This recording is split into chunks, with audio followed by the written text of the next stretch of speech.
en Cuba y el resto del mundo. Buenas tardes, Abdiel. Muy buenas tardes, Menfesí. Un placer estar junto a ti por primera vez en el noticiero del mediodía. Saludos también para ustedes, amigos. Comencemos ya con los titulares de esta jornada. Asistieron Raúl y Díaz-Canel a sesión de clausura de la Asamblea Nacional del Poder Popular.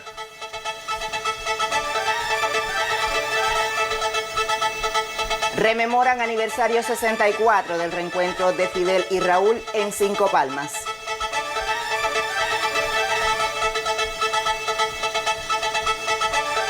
Falleció el periodista, político y ex vicepresidente venezolano José Vicente Rangel.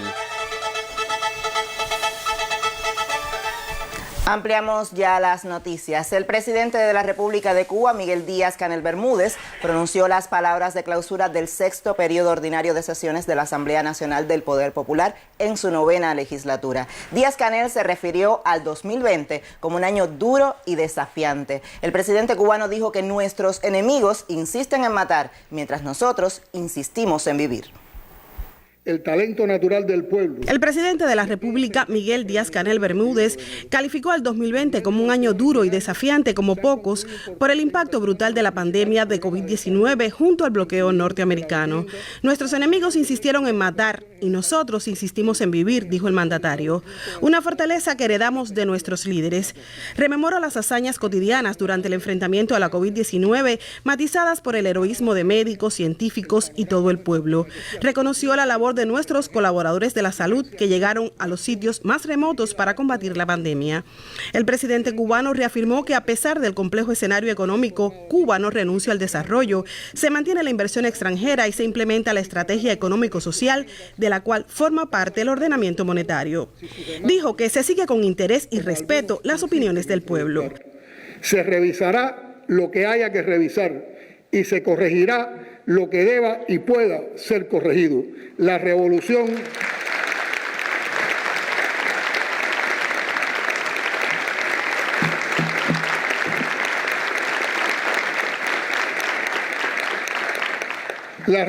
insiste en su firme propósito de que nadie quedará desamparado. Al referirse al contexto internacional, describió el impacto de la pandemia en la economía mundial, lo cual ha profundizado la pobreza y la desigualdad.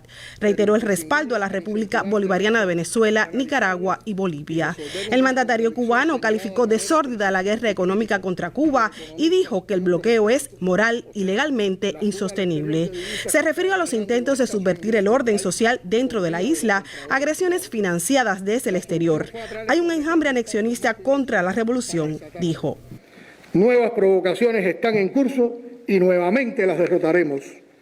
Con unidad, con coherencia, con disposición, sin miedo, con el pueblo, sin esperar orientaciones, sin demoras, con firmeza, con pulso firme, con inteligencia, con decencia, con lucidez y con apego a nuestra Constitución y a los principios que defendemos, podemos vencer siempre y cada vez de manera más contundente. Convocó a los cubanos a seguir pensando como país para afianzar el triunfo. Siguen existiendo razones para celebrar, más razones mientras más duras han sido las pruebas que hemos vencido. Felicidades, cubanas y cubanos. Somos Cuba viva. Somos el país que se ha empeñado en resistir y vencer los cercos y los ataques más crueles y perversos. Y aquí seguimos viviendo, resistiendo, creando y venciendo. Adelante 2021, Cuba te espera, viva y fortalecida en los combates del año que termina. Los hijos de la generación del centenario, junto a nuestro pueblo, tienen el deber, el compromiso y el honor de dar continuidad a la historia que nos trajo hasta aquí, y nuestra consigna sigue siendo patria o muerte, venceremos. Rosana Thompson, Casa Mayor, Sistema Informativo de la Televisión Cubana. Precisamente en los minutos finales de este noticiero transmitiremos íntegramente el discurso del presidente de la República de Cuba, Miguel Díaz-Canel Bermúdez, en la clausura del 6º periodo ordinario de sesiones de la 9ª legislatura de la Asamblea Nacional del Poder Popular.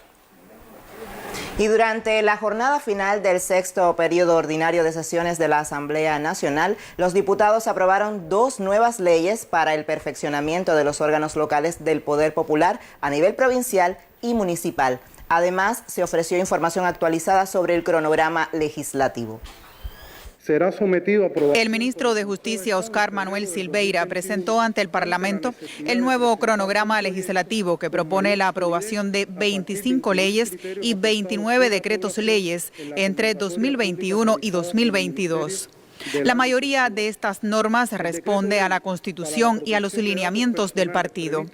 La propuesta fue aprobada en esta jornada final del sexto periodo ordinario de sesiones de la Asamblea Nacional. Todas las propuestas de leyes y decretos serán presentadas a la Asamblea Nacional y al Consejo de Estado en el término de 60 y 45 días con antelación a la fecha de su aprobación respectivamente. Diputadas y diputados, ratificamos el compromiso de los integrantes de los grupos de trabajo multidisciplinarios que elaboran las políticas y anteproyectos de normas jurídicas de cumplir en los términos previstos y con calidad el mandato de nuestro pueblo sobre la actualización del ordenamiento jurídico a partir de la Constitución, los lineamientos del partido y la revolución y las necesidades que demanden el desarrollo político, económico y social de la nación. Igualmente, los diputados aprobaron dos nuevas leyes, la de organización y funcionamiento del Gobierno Provincial del Poder Popular y la de los consejos de la Administración Municipal. Ambos proyectos de leyes fueron sometidos a un amplio proceso de consulta previo a su aprobación por el Consejo de Ministros y la Asamblea Nacional del Poder Popular.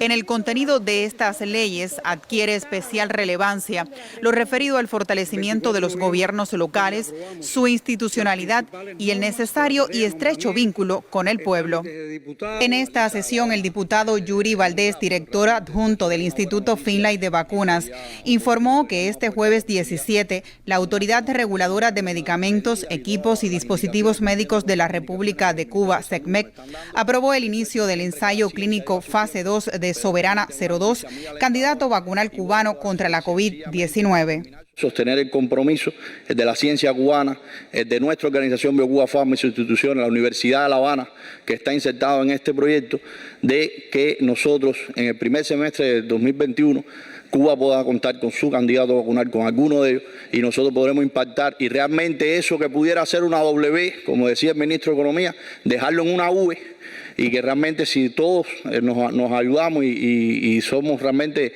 seguimos trabajando con la intensidad y tenemos los resultados positivos, esta patria también podrá contar con su soberano. Sigue estando el desarrollo alcanzado por la ciencia cubana y sus profesionales al servicio del ser humano. Talía González, Sistema Informativo de la Televisión Cubana. El 18 de diciembre de 1956, tras el revés de Alegría de Pío y la dispersión del naciente ejército rebelde, Fidel y Raúl Castro se reencontraron en Cinco Palmas, en el municipio de Medialuna, en Granma. En el mismo lugar donde se gestó aquel hecho hace 64 años, hoy cientos de granmenses se dieron cita para evocar el suceso que devolvió las esperanzas en el triunfo definitivo. El acto estuvo presidido por Federico Hernández, miembro del Comité Central del Partido Comunista de Cuba y su primer secretario en Granma, y también por el gobernador del territorio, Francisco Escribano Cruz. Hoy el municipio de Medialuna, perteneciente al Plan Turquino Granmense, tiene resultados favorables en el programa materno-infantil y en el sector de la educación, lo que le permitió ser sede del acto provincial por la Jornada del Educador.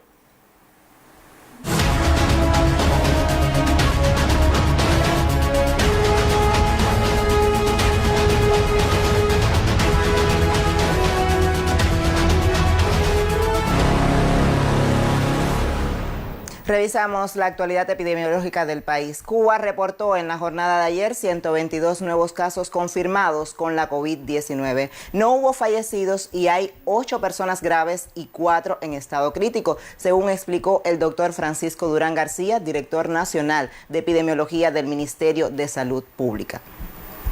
Y 2 son extranjeros. El experto señaló que se procesaron 10.869 muestras y que de los casos positivos, 56 son autóctonos y 66 importados.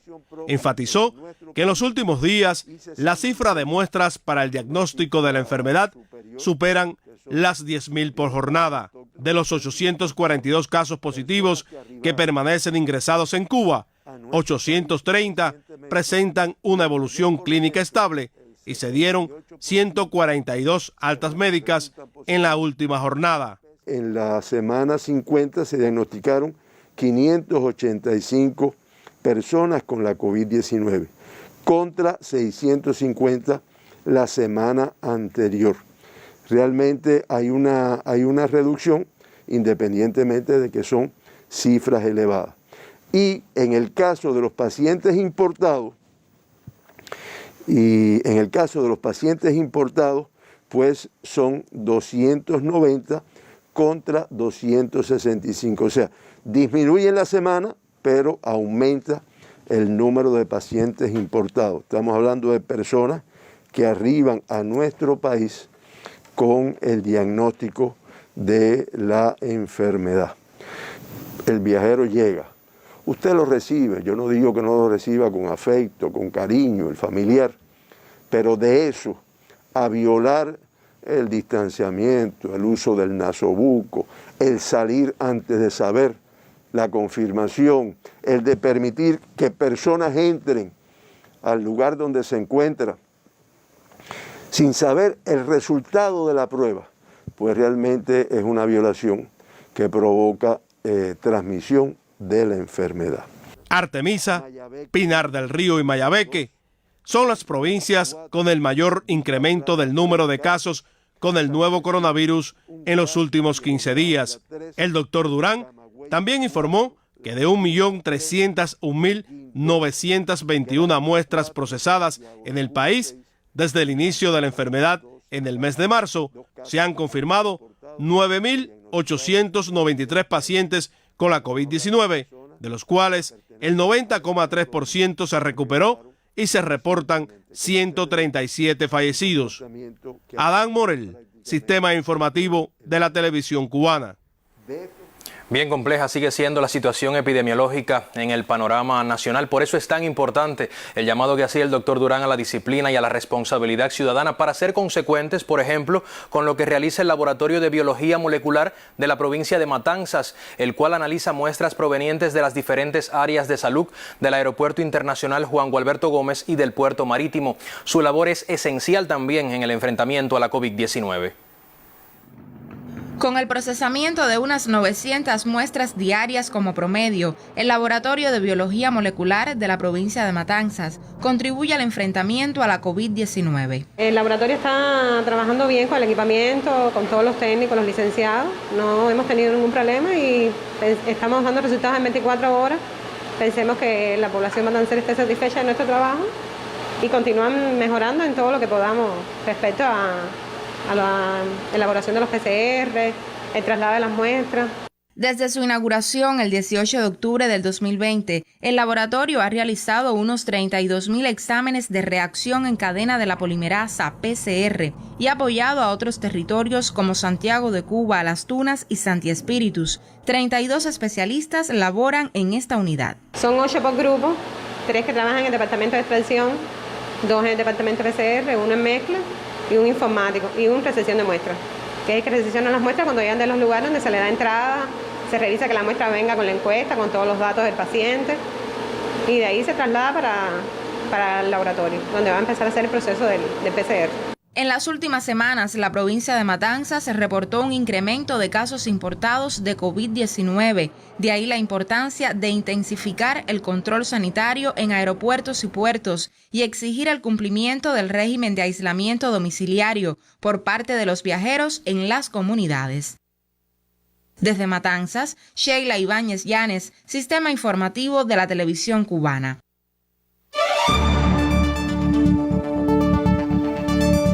La empresa de construcción y montaje especializado ejecuta obras en todo el país. De sus proyectos actuales y futuros nos cuenta el periodista Sin Castillo más adelante en esta emisión.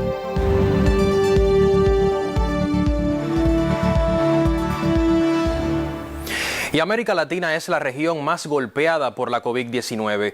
Brasil, Argentina, Colombia, México y también Perú integran la larga lista de países en el mundo con el mayor número de casos positivos desde que en marzo pasado la Organización Mundial de la Salud declarara la enfermedad como pandemia. Más de 14 millones de latinoamericanos han sido confirmados con la enfermedad.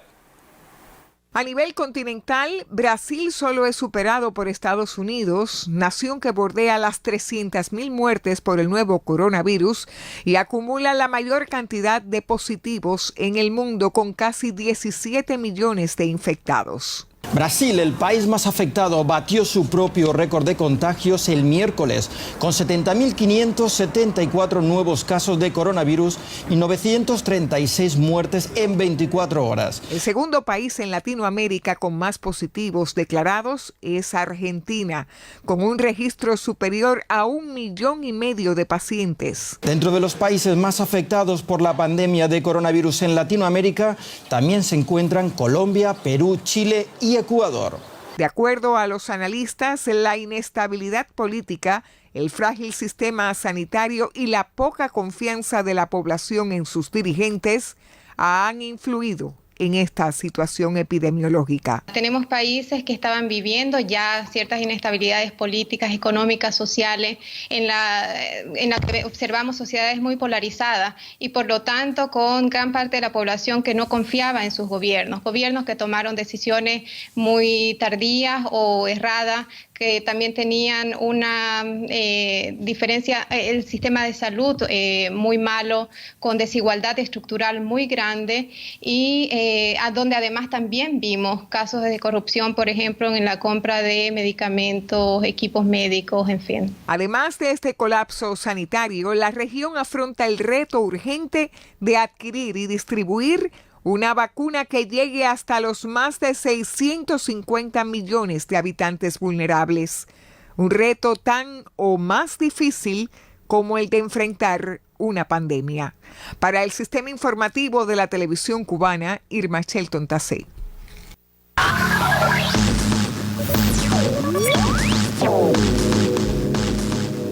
Buenas tardes. Comienzo informándoles que este viernes falleció el periodista, político y expresidente venezolano José Vicente Rangel a los 91 años de edad por causa de un paro cardíaco, según ha informado su familia en su cuenta de Twitter.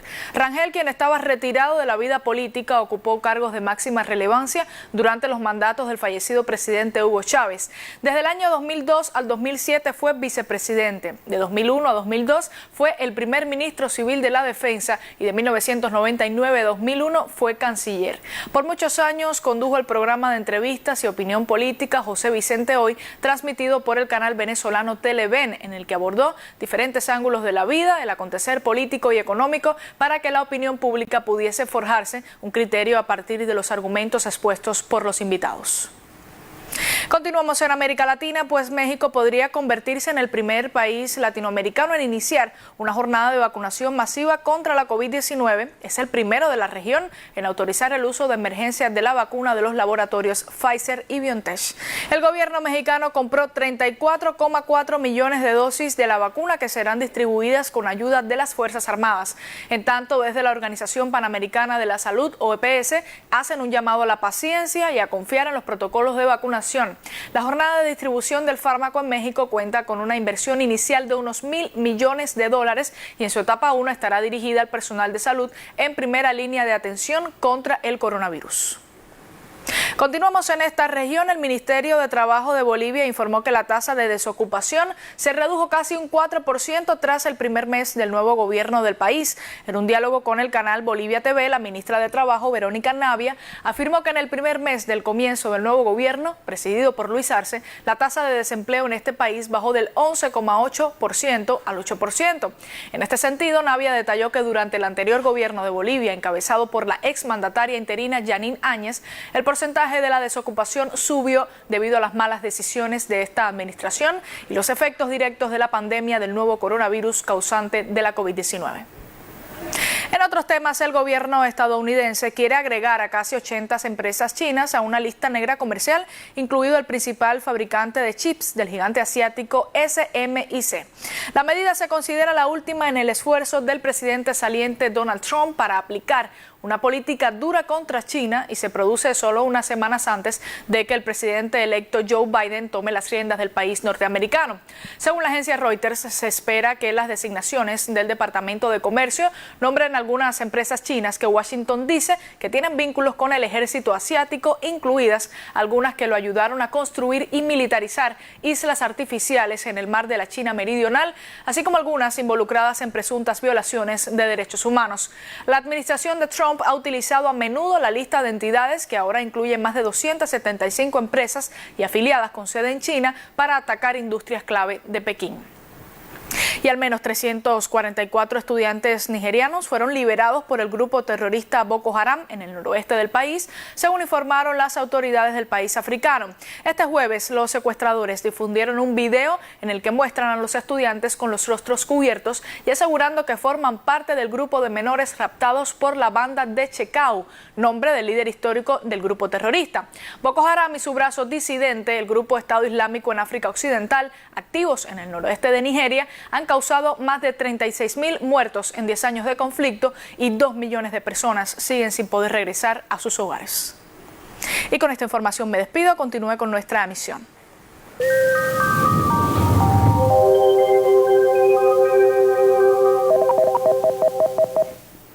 Muy buenas tardes. Durante esta madrugada, un nuevo frente frío muy debilitado y prácticamente disipado transitó sobre las provincias occidentales con aislados chubascos y lluvias, aunque la estación meteorológica de Caibarien en el norte de Villa Clara reportó en las últimas 24 horas 39 milímetros de precipitación. El frente continuará durante esta jornada con lento movimiento precisamente sobre la costa norte occidental y central. Allí se concentrarán los nublados con aislados chubascos y lluvias, pero lo más interesante es que detrás de ese frente, una nueva masa de aire más seca, más estable, con vientos del norte, impone ciertas condiciones invernales precisamente en la región occidental, mientras que en el oriente del país, allí sí, las condiciones meteorológicas permanecerán con muy poca variación. Es por eso que durante esta tarde continuarán los nublados en algunas localidades de occidente y centro, sobre todo hacia zonas de la costa norte. Aquí en la capital, La Habana, también son posibles aisladas lluvias en esa parte del territorio nacional, incluyendo la provincia de Villa Clara,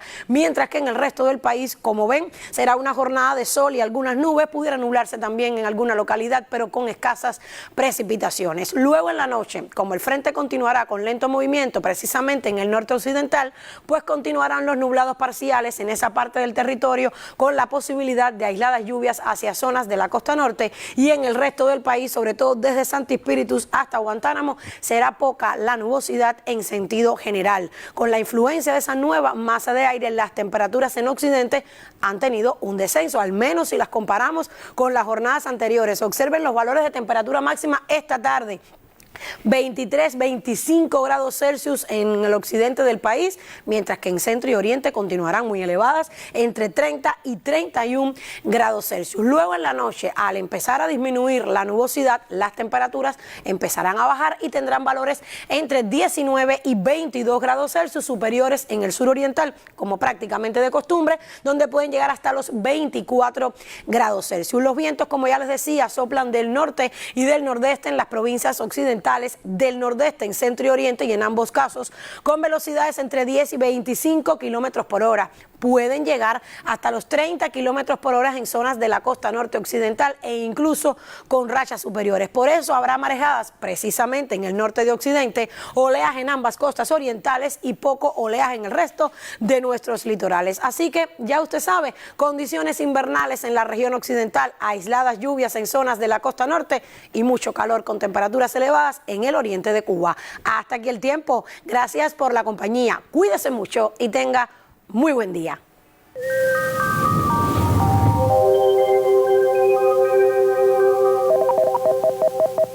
Este jueves quedó restablecido el tráfico de vehículos por el segmento de Quinta Avenida, donde fue construida la nueva conductora que dará servicio a más de 4.000 habitantes y a entidades económicas del municipio capitalino de Playa.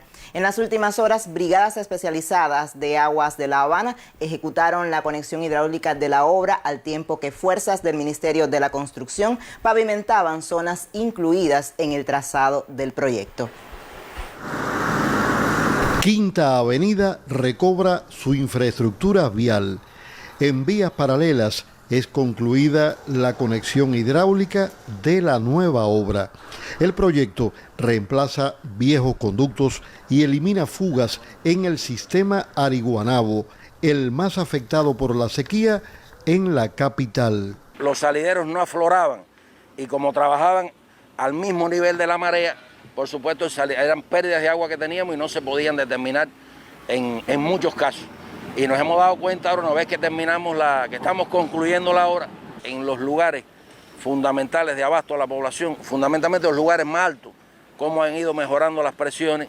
La inversión posee una longitud de 8 kilómetros. Su cronograma establece 2 meses y 15 días para la ejecución.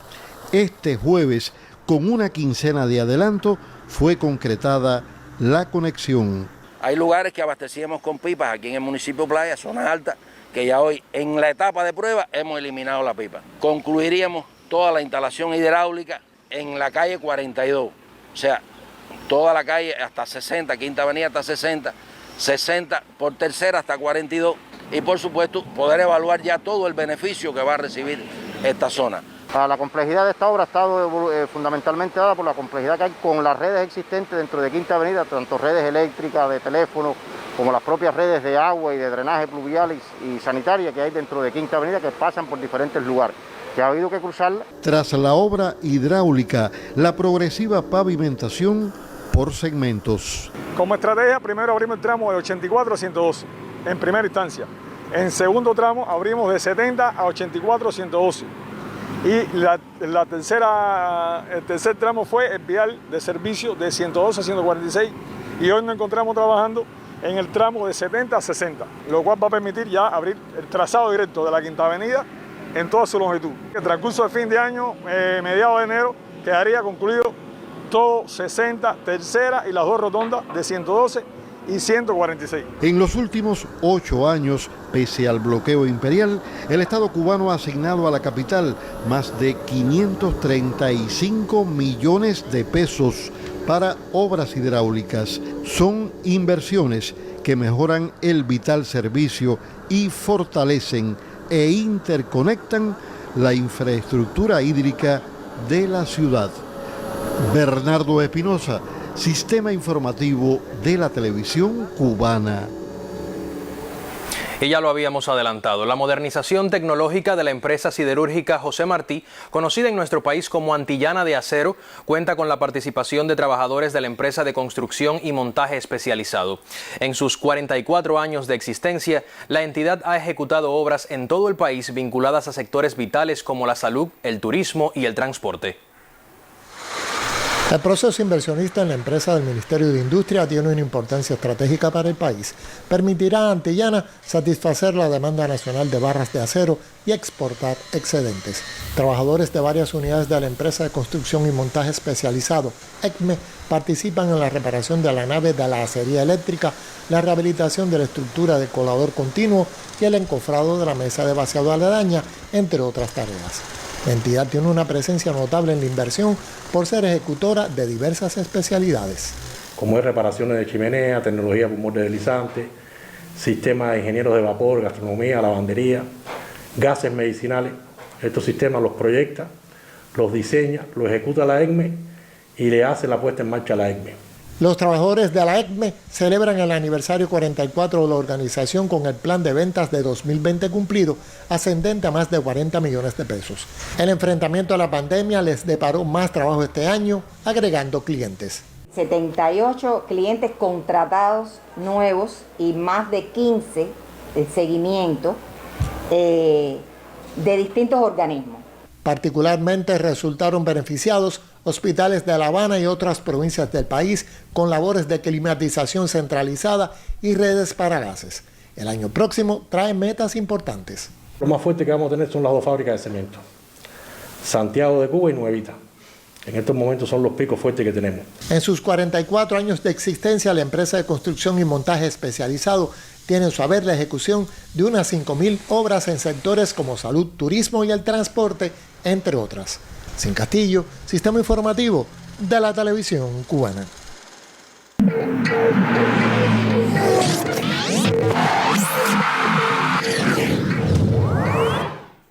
Buenas tardes. Como resultado de los casos de COVID-19 detectados en el equipo de Industriales, la Comisión Nacional de Béisbol confirmó hoy nuevas posposiciones de subseries en la actual campaña. Según el comunicado que aparece en el portal digital HIT, las subseries entre Industriales y Villa Clara y Pinar del Río Matanzas no tendrán lugar este fin de semana, como establecía el calendario. La posposición de estos desafíos obedece al necesario cumplimiento del periodo de cuarentena por parte de los jugadores capitalinos y pinareños. Señala la nota además que los atletas que contrajeron la enfermedad evolucionan satisfactoriamente.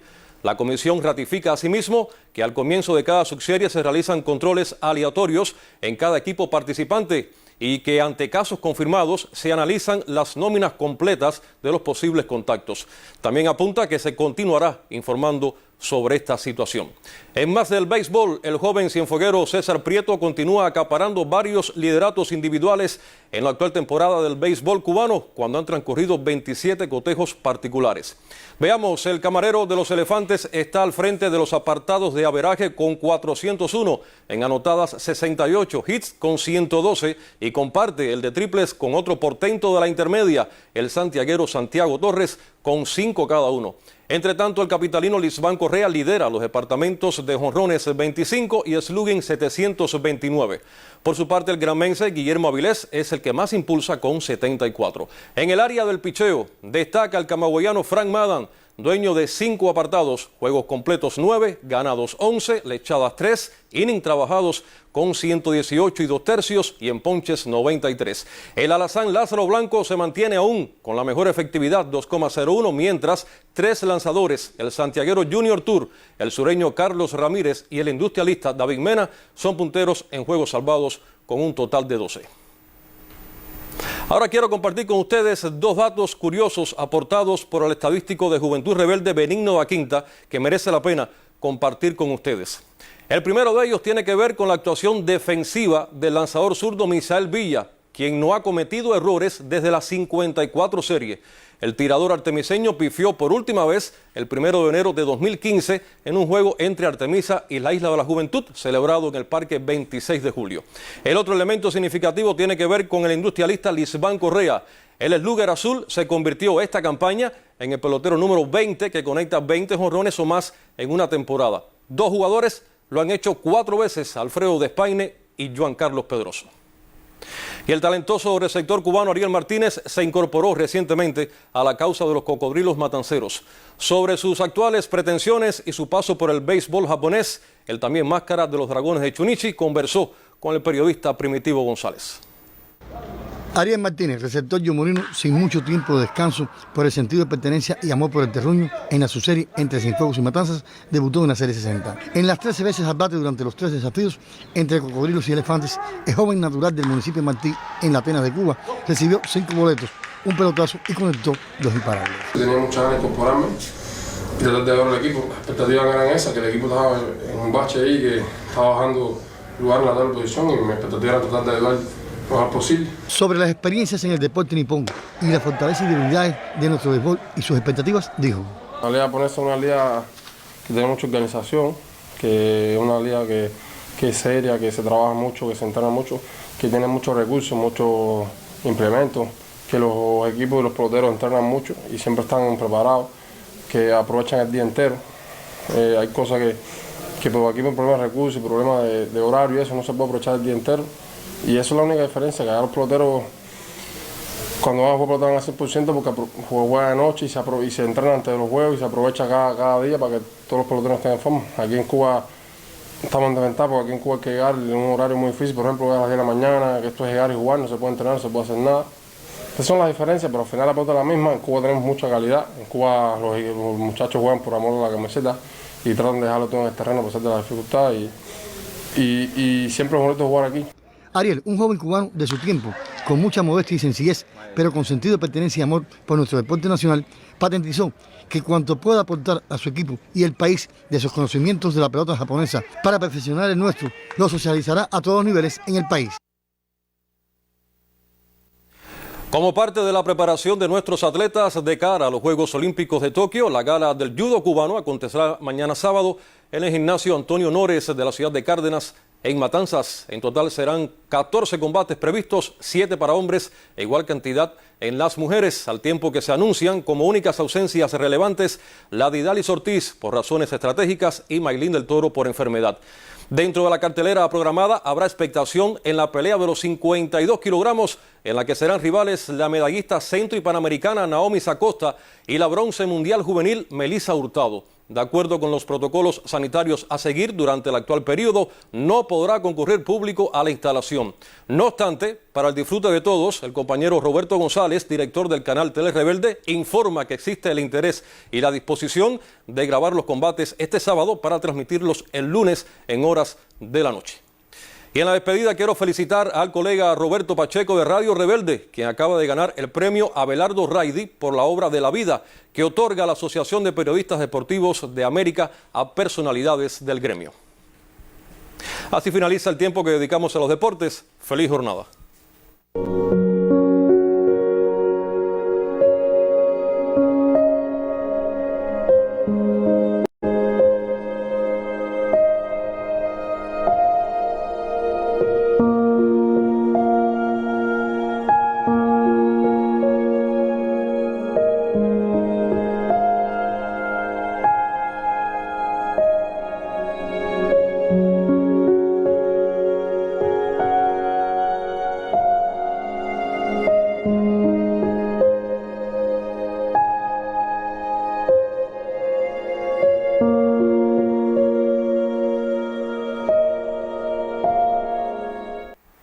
El primer secretario del Comité Central del Partido, general de Ejército Raúl Castro Ruz, y el presidente de la República de Cuba, Miguel Díaz-Canel Bermúdez, encabezaron este viernes el acto de tributo al historiador de La Habana, doctor Eusebio Leal Spengler, que tuvo lugar en el Salón de los Pasos Perdidos del Capitolio Nacional.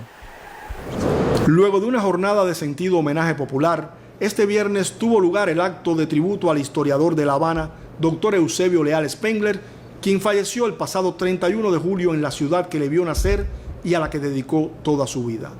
La máxima dirección del partido, el Estado y el gobierno, representantes de organizaciones políticas, sociales y de masas e invitados acompañaron a familiares, amigos y compañeros de trabajo del insigne intelectual en una sencilla y emotiva ceremonia que tuvo lugar en el Salón de los Pasos Perdidos del restaurado Capitolio Nacional, sin dudas la obra mayor del más leal de los habaneros. El primer secretario del Comité Central del Partido, general de Ejército Raúl Castro Ruz, el presidente de la República de Cuba, Miguel Díaz-Canel Bermúdez, el titular de la Asamblea Nacional del Poder Popular, Esteban Lazo Hernández, y el primer ministro, Manuel Marrero Cruz, realizaron la última guardia de honor ante la urna que guarda los restos de uno de los cubanos más queridos y admirados. Tras las notas del himno de Bayamo y el toque de silencio, el presidente de la Casa de las Américas, Abel Prieto Jiménez, tuvo a su cargo las palabras de tributo. Aseguró que los 4 meses transcurridos desde el fallecimiento de Eusebio no han disminuido el dolor de los cubanos por su pérdida física. Lo calificó de hombre único, imprescindible, de una honestidad ejemplar y una devoción apasionada por la patria, su historia, símbolos y próceres. La obra de Eusebio abarcó más, muchísimo más, que levantar y embellecer edificios ruinosos y convertirlos en palacios. Se enfrentó con el mismo ímpetu a las ruinas y a la marginalidad, al empobrecimiento moral, y convirtió a las comunidades en protagonistas de esa transformación e hizo crecer a sus integrantes en ese proceso. Niños, adolescentes, jóvenes, ancianos, embarazadas, todos fueron beneficiados por una labor que los favorecía desde todos los puntos de vista, pero particularmente en términos éticos y culturales. Recordó Abel Prieto que Leal recibió numerosas condecoraciones de gobiernos y organizaciones internacionales, pero la que más apreció fue el amor de su pueblo. Cuando Eusebio recorría La Habana Vieja, cuando guiaba a algún visitante extranjero para mostrarle las maravillas de su ciudad, la gente más humilde interrumpía su paso rápido, lo llamaba familiarmente por su nombre, le estrechaba la mano, le daba unas palmadas en la espalda, le entregaba un papel, le pedía una cita, una foto. Y es que esa gente sabía que Eusebio trabajaba obsesivamente, de manera incansable, y sabía también que en el centro de su labor estaban ellos. La terrible enfermedad que le afectó logró dañarlo físicamente, pero nunca logró quebrar su voluntad y siguió haciendo planes hasta sus últimos días, aunque, aseguró Abel Prieto, nos preparó para su muerte. Y en una entrevista de octubre de 2019, poco antes del 500 aniversario de La Habana, se despidió con este testamento vivamente martiano. No aspiro a nada, no aspiro a eso que llaman posteridad, solo aspiro a haber sido útil. Y fue efectivamente útil, lo sigue y lo seguirá siendo. Los cubanos de hoy y del futuro tenemos en su obra, en su compromiso revolucionario, en sus valores éticos, un fecundo legado de ideas y principios. Eusebio, sin ninguna duda, nos sigue acompañando. Con una rosa depositada ante su urna, se despidieron agradecidos los asistentes a la ceremonia. Desde este viernes, los restos de Eusebio Leal Spengler descansan en el convento de San Francisco de Asís, en el corazón mismo de La Habana Vieja. Sin embargo, su espíritu, aspiraciones y sueños siguen vivos en cada rincón y habitante de esta ciudad que le llora y da las gracias por tanta entrega y amor. Héctor Martínez, Sistema Informativo de la Televisión Cubana.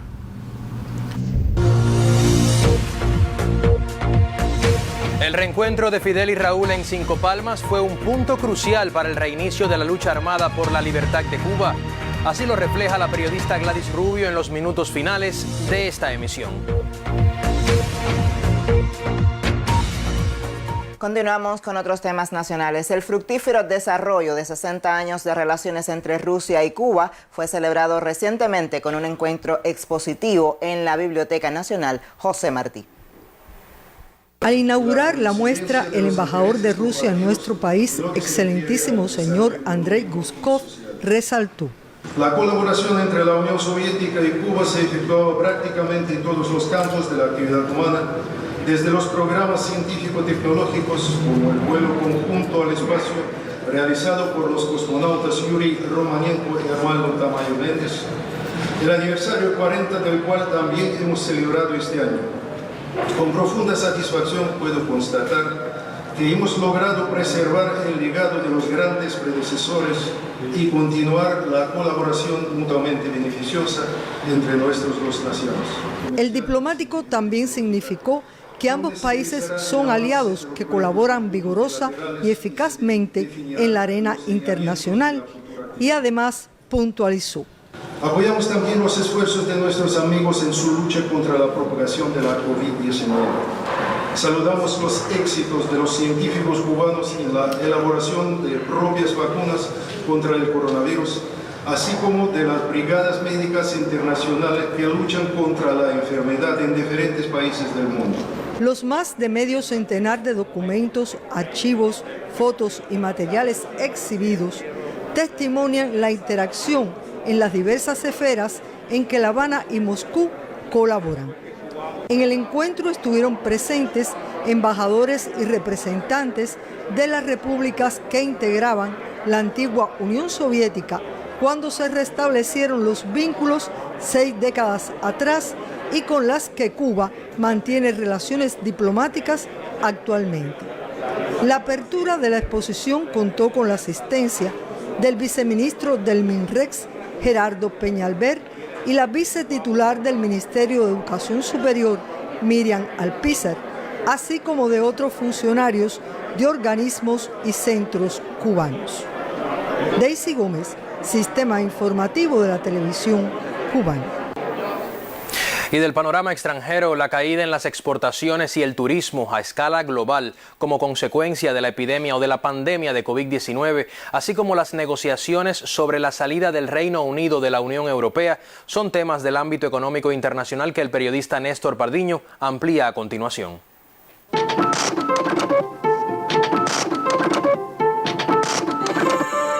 La reducción de la demanda global por la COVID-19 generará este año una caída de las exportaciones de bienes en América Latina y el Caribe entre un 11 y un 13%, informó el Banco Interamericano de Desarrollo.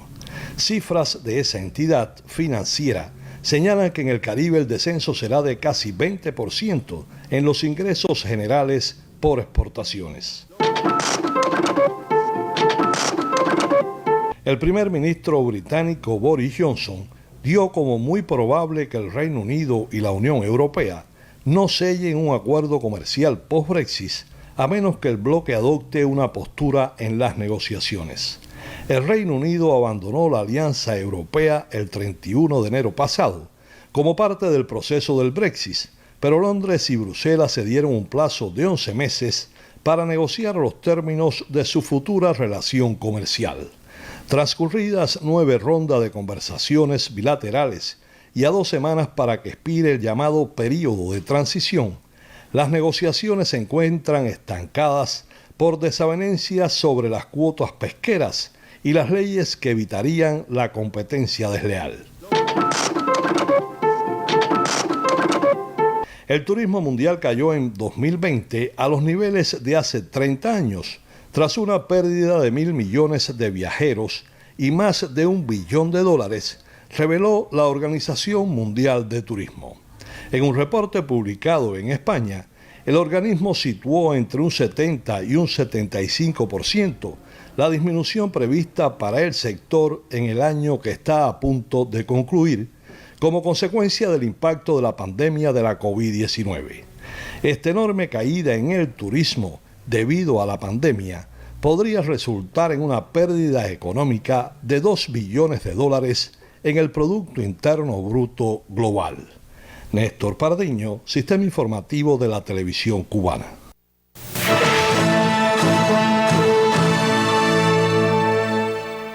Este viernes tuvo lugar el acto de condecoraciones del Ministerio de Educación Superior. Presidieron el encuentro los miembros del Buró Político del partido, Dr. Roberto Morales Ojeda, viceprimer ministro de la República de Cuba, y Ulises Guilarte de Nacimiento, secretario general de la Central de Trabajadores de Cuba, así como el ministro de Educación Superior, José Ramón Saborido Loidi, y otros dirigentes y funcionarios. En el emblemático Memorial José Martí tuvo lugar este homenaje a un grupo de educadores pertenecientes a universidades y entidades de ciencia, tecnología e innovación, con una trayectoria relevante en la edificación de la obra educacional cubana.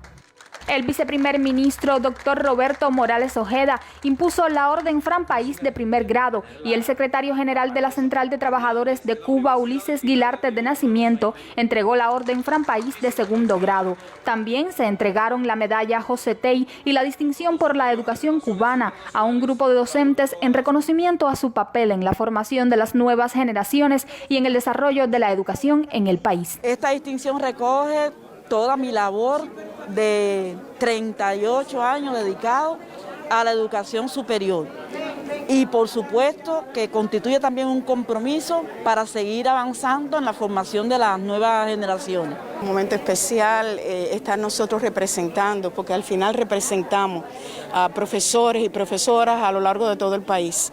Es nuestro día a día.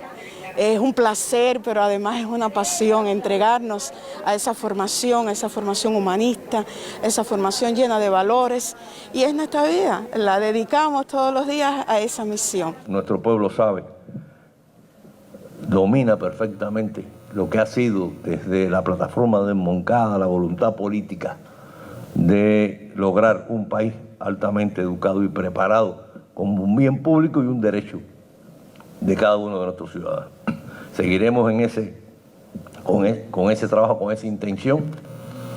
Para eso contamos con un tremendo contingente de educadores comprometidos, con un alto sentido de justicia. Este acto de condecoraciones se realizó con docentes de la región occidental debido a la situación de la COVID-19. Los educadores del centro y el oriente del país recibirán sus distinciones en sus respectivas provincias. Un merecido homenaje a estos hombres y mujeres, modelos de rigor científico y maestría pedagógica, que cada día contribuyen a la formación integral de las nuevas generaciones. Yusilín Suárez Ogando, Sistema Informativo de la Televisión Cubana. El trabajo con la primera infancia demanda compromiso y entrega, eso lo sabemos todos. Pero para las educadoras matanceras Isora Hernández y Tania Sosa, cada segundo dedicado a esta profesión es único si se asume con amor. Años de experiencia, amor y dedicación resumen la vida de dos mujeres consagradas al magisterio, ambas entregadas a la enseñanza de la primera infancia. Isora y Tania, educadora y directora del Círculo Infantil Saltarines del 2000, comparte cada día junto a su colectivo no solo el trabajo, también el cariño desmedido a los niños. Yo quería siempre ser maestra de primer grado para enseñar a los niños a leer y escribir, pero bueno, la primera infancia me gustó mucho y me quedé.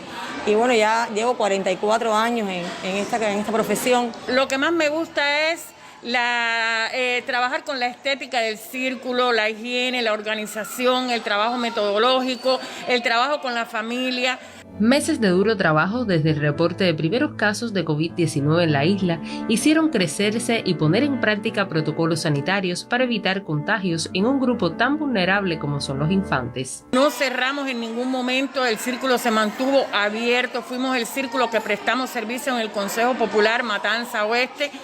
Un poco que fue difícil porque realmente todo el mundo sabe que es una enfermedad nueva en nuestro país, lo acogimos, pero gracias al trabajo que realizamos todos los trabajadores, el Consejo de Dirección. Múltiples reconocimientos avalan la trayectoria de estas mujeres acompañadas por la superación profesional. En el círculo infantil, como pertenece a la primera infancia, es una educación que es muy importante.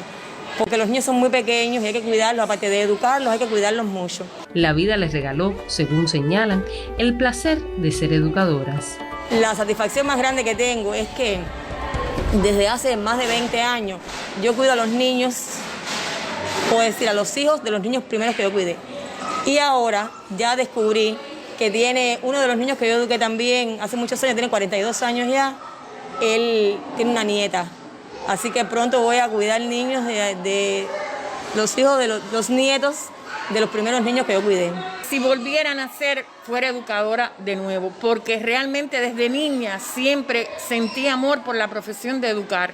Yo no me hallo sin los niños, no me hallo sin el trabajo, no me hallo sin salir de la casa todos los días por la mañana para saber que voy a hacer una labor tan importante como es cuidar y educar a los niños, porque a la vez que se educan, se cuidan, porque se presta un servicio para que las madres trabajen. Cada instante parece único cuando dejan su huella en el proceso formativo de los niños y trasciende, más allá de la pedagogía, en su vínculo constante con la familia y en la formación de valores. Ellas son eternas educadoras. Desde Matanzas, Lil Jiménez Rodríguez, Sistema Informativo de la Televisión Cubana.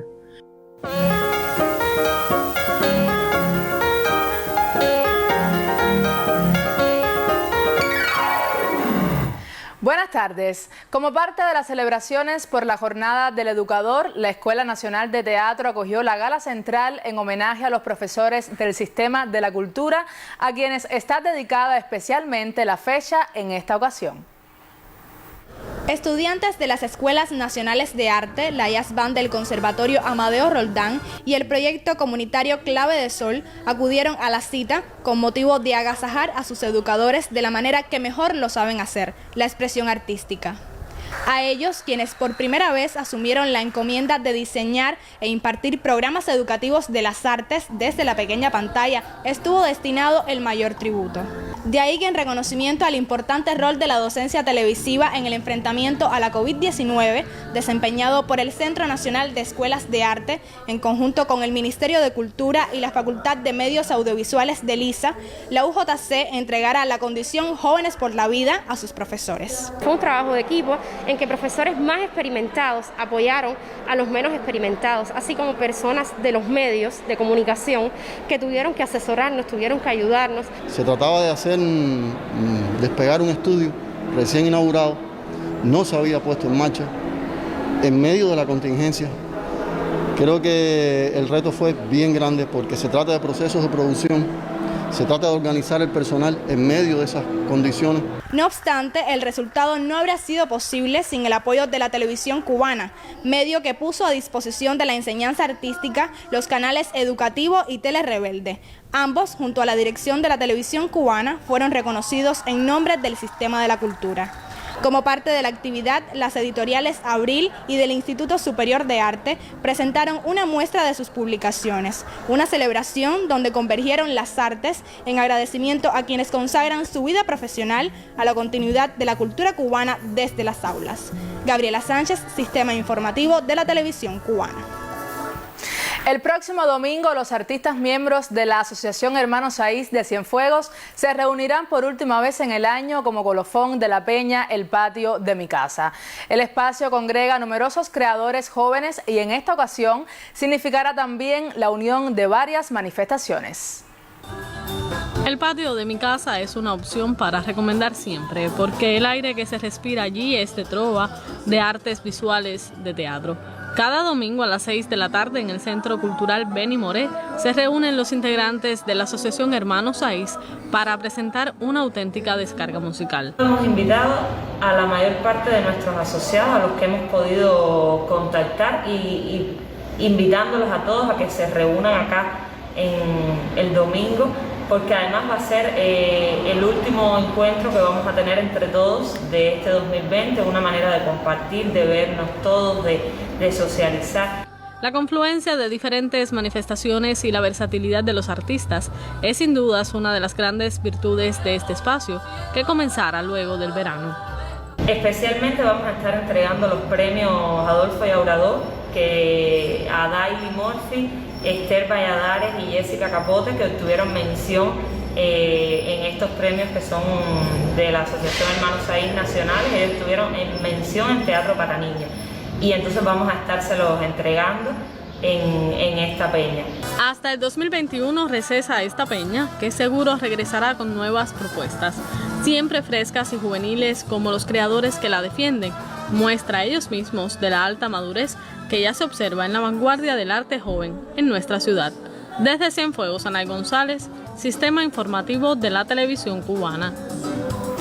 Por estos días se desarrolla en la capital cubana el evento Teclas Compás de Piano, un espacio donde el piano tiene el protagonismo. Del 17 al 19 de diciembre se desarrolla en la capital cubana la quinta edición del evento Teclas Compás de Piano. Esta vez la Fiesta de las Teclas tendrá como sedes principales el Jazz Café y el Museo de la Música. Por la situación epidemiológica que vive el país, el evento tendrá características especiales y un formato más reducido, pero mantiene sus presentaciones habituales y el espacio teórico. Sí, aún con esta brevedad vamos a tener momentos muy interesantes. Tenemos a jóvenes como Rodrigo García, tenemos a Brian Álvarez, vamos a tener Cucurucho Valdés, Alejandro Falcón, Pacho, el pianista de Bambán, vamos a contar también con Tony, el pianista de Habana de Primera, Pupi Pedroso, es decir, los más consagrados, los más sólidos en la carrera, Lázaro Valdés, Miguelito Núñez, Emilio Morales, Emilio Vega. Me presentaré aquí en esta sala el sábado en la noche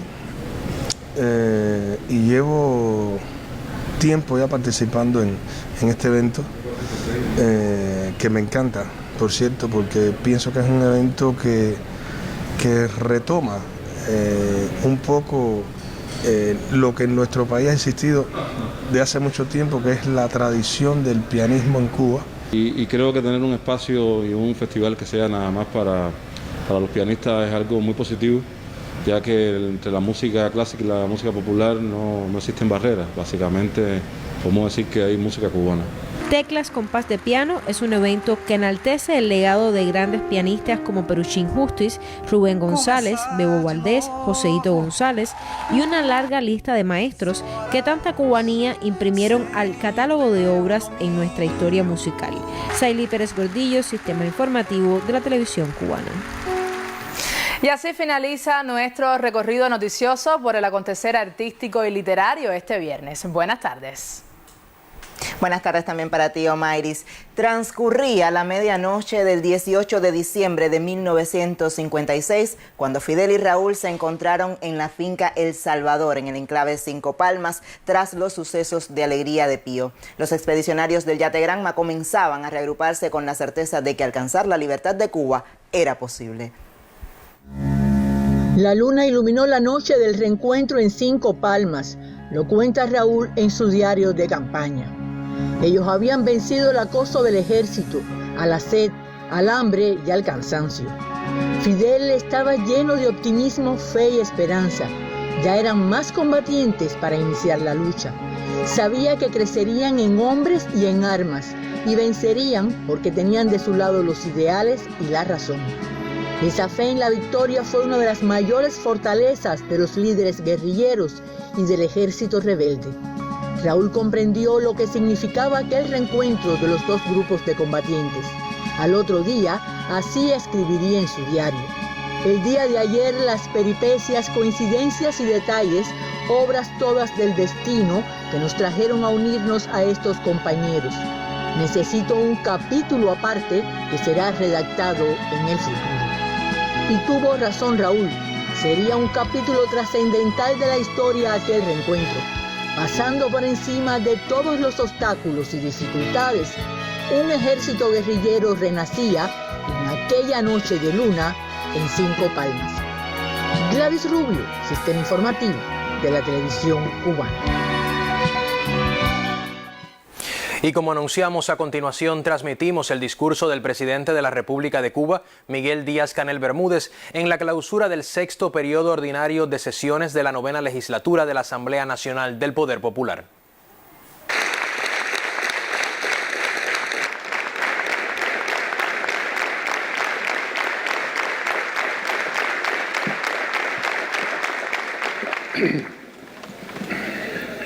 Queridos general de ejército Raúl Castro Ruz y compañeros de la generación histórica.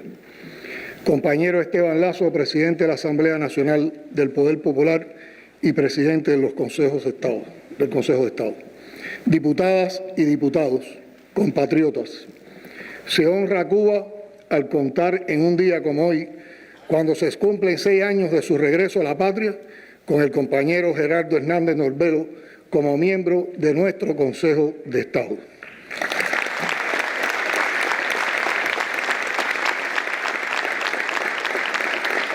Hace un año, desde esta misma tribuna dijimos, nos tiraron a matar y estamos vivos.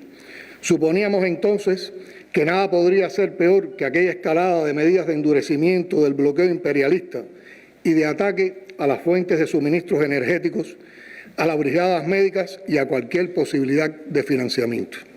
Hasta que llegó el 2020, un año duro y desafiante como pocos, a causa de la desconcertante pandemia de la COVID-19 que cerró de golpe y durante meses las puertas a la economía y a la vida misma. Todo fue peor, porque su impacto es universal y alcanzó momentos insoportables con el oportunista recrudecimiento del bloqueo estadounidense, prueba definitiva de la profunda maldad de nuestros adversarios. Ellos insistieron en matarnos, pero nosotros insistimos en vivir y vencer. Cuba viva saltó por encima de sus propias posibilidades. Es el destino de este pueblo, crecerse con los desafíos. Está en los genes de la nación cubana, forjada en la resistencia y la rebeldía de los esclavos que se negaron a hacerlo, y en la voluntad de los emigrantes cargados de sueño.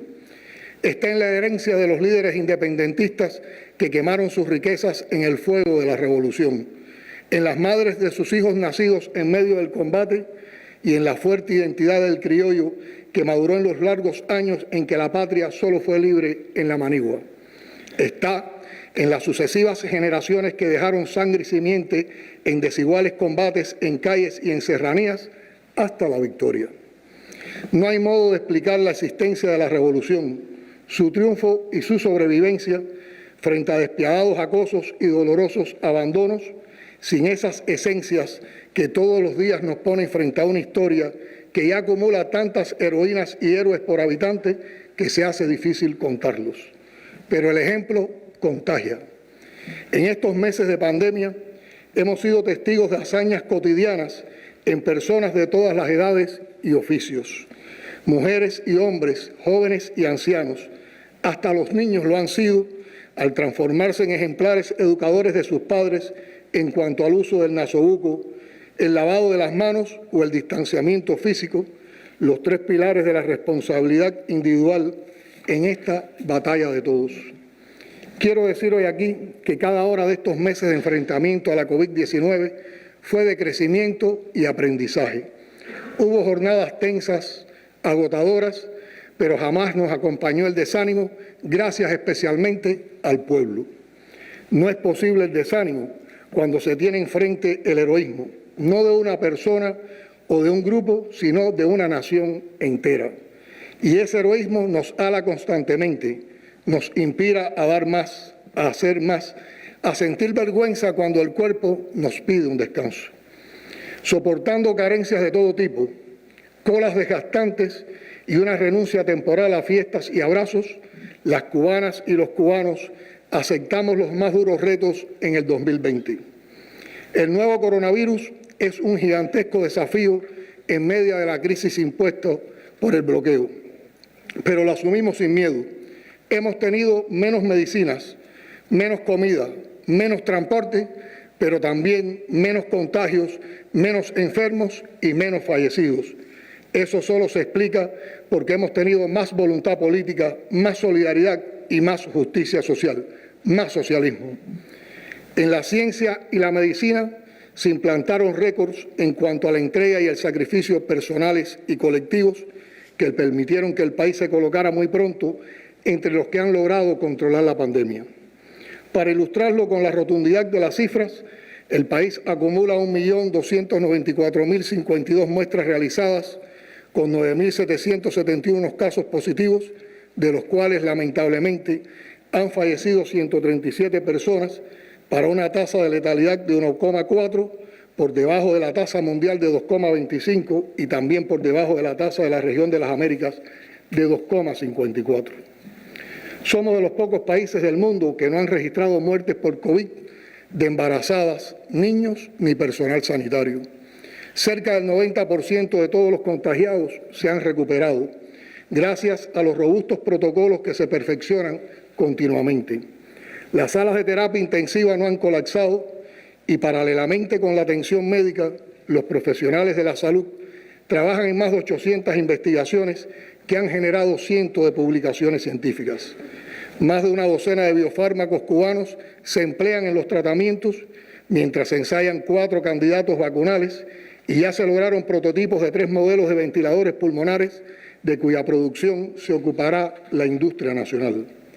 Como la historia, con sus siglos de lucha y resistencia, la obra educacional y el modelo de desarrollo humano que la revolución escogió para sus hijos nos pusieron en el enfrentamiento a la pandemia por delante de países de similar o superior desarrollo. El talento natural del pueblo y aquella sentencia premonitoria de Fidel de que nos convertiríamos en un país de hombres y mujeres de ciencia, pero muy especialmente su idea llevada a la práctica en la voluntad política de invertir en áreas tan novedosas y casi exclusivas del primer mundo como la ingeniería genética y la biotecnología, las neurociencias y la producción de medicamentos, nos han permitido colocarnos a la vanguardia de los estudios sobre la pandemia y los protocolos de atención y seguimiento a los contagiados. Un principio humanista inseparable de la revolución, la vida humana como bien supremo de la sociedad, está en la base de la Estrategia Nacional de Enfrentamiento a la Pandemia en Cuba y en otros 39 países, hasta donde han llegado en estos meses unos 3.000 profesionales cubanos agrupados en 53 brigadas del contingente Henry Reef. El acoso, la persecución, la difamación y las groseras presiones del actual gobierno de los Estados Unidos contra otros países por recibir o simplemente solicitar apoyo del prestigioso contingente no tiene precedentes. Pero su obra ya caló tan hondo en las naciones que la reciben que de su agradecimiento brotó la propuesta para el Nobel de la Paz al contingente Henry Reef, una candidatura que honra profundamente a un proyecto de Fidel en este mundo gobernado por los egoísmos y las reglas del mercado. Se reconoce así la consagración de nuestros trabajadores de la salud a salvar vidas en las más difíciles condiciones y en los sitios más remotos, a donde nunca llegará ni una limosna de sus perseguidores. Sin ceder al exceso de optimismo, siempre peligroso por cuanto desmovilizaría las acciones que deben mantenerse en el tiempo, vamos pasando todas las pruebas de la pandemia gracias al pueblo y al empuje preciso de la ciencia, un poderoso motor de tracción múltiple, si me perdonan la analogía. Porque hay que decir que los aportes de la inteligencia colectiva no se reducen al área vital de la medicina y los servicios de salud pública. Agradecemos que algunas de las mentes más brillantes de nuestro país permanecieran atentas y aportando desde las plataformas digitales con agudeza crítica a los análisis científicos que también desde la economía y las ciencias sociales e históricas deberán dotar a la nación de un cuerpo teórico indispensable a este momento preñado de urgencias. Nunca es poco ni banal lo que se aporta desde el conocimiento y el compromiso con el destino de la nación. Es una señal que distingue a los muchos cubanos que acompañan a la revolución en todos sus desvelos y quieren ayudar a la conquista de la prosperidad pendiente. Y a los que hoy cumplimos el deber de gobernar, nos ayuda a rectificar mientras caminamos, algo de lo que jamás nos avergonzaremos ni renegaremos. Entendemos que estudiar, aprender y tomar decisiones desde los saberes colectivos conduce siempre por caminos más seguros y más justos. Compatriotas, en el año 2020 enfrentamos condiciones excepcionales en la economía. Cualquier adjetivo resultaría insuficiente para calificar la atroz combinación del bloqueo reforzado y pandemia sobre la economía y la sociedad. Hablamos de efectos acumulados de la persecución financiera y el cerco a cualquier fuente de ingresos en divisas que se refuerzan de forma oportunista en medio de la pandemia y la contracción económica universal que provoca, con la consecuente interrupción de la actividad turística, una de las principales fuentes de ingresos del país, la contracción de las importaciones, la disminución de la actividad productiva y de servicios, tanto en el sector estatal como en el no estatal, y los gastos de salud adicionales a los previstos en el plan, junto al incremento de los financiamientos desde el presupuesto del Estado, entre otros. Al diseñar el plan de la economía para el 2020, habíamos previsto, aún en condiciones de fuertes restricciones, alcanzar un crecimiento en el orden del 1%. Como ha sucedido prácticamente en todas las regiones y países, la COVID-19 nos obligó a modificar todas las previsiones. El hecho es que no habrá crecimiento. Como se ha informado aquí, se decrecerá alrededor de un 11%. Cae la economía, pero no se detiene. Hemos aprobado la Estrategia Económico-Social y el Plan Nacional de Desarrollo Económico y Social hasta el año 2030 y se concluyeron los estudios para la implementación del ordenamiento monetario que se iniciará el próximo 1 de enero. En medio del peor escenario, se han concluido importantes inversiones en los principales programas de desarrollo, incluyendo el de la vivienda, con 47.400 inmuebles terminados, el turismo con 2.000 nuevas habitaciones, la primera bioeléctrica en operaciones en el país e inversiones en el sector hidráulico y la producción de alimentos, entre otros. Simultáneamente, se aprobaron 29 proyectos de inversión extranjera por 2.455 millones de dólares, 5 de ellos en la zona de desarrollo especial de Mariel, importante y estratégico enclave económico del país, donde operan empresas de 21 países y de 11 multinacionales. Allí se han aprobado 55 negocios con un monto de inversión comprometido que supera los 3.000 millones de dólares, generándose 11.763 nuevos empleos. Si bien en el escenario en que se elabora el plan de la economía para el año 2021 prevalece la incertidumbre asociada a la evolución de la pandemia y sus graves impactos en la economía mundial, el próximo año se espera un proceso gradual de recuperación con un crecimiento entre el 6 y un 7%, lo que demandará un trabajo intenso de todos los actores económicos. Alcanzar este objetivo exige de nosotros mantener el control de la COVID-19 en función de no enfrentar retrocesos en la apertura que ya hemos iniciado en el turismo y en la actividad productiva en general. El país continuará trabajando en su desarrollo.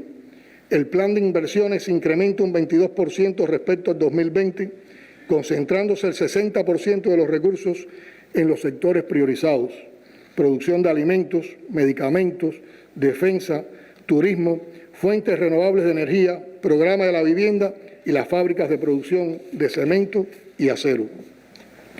A pesar de la contracción que nos deja este año, no renunciamos a alcanzar el crecimiento proyectado para la segunda etapa del Plan Nacional de Desarrollo Económico y Social, comprendida en el periodo del 2022 al 2026.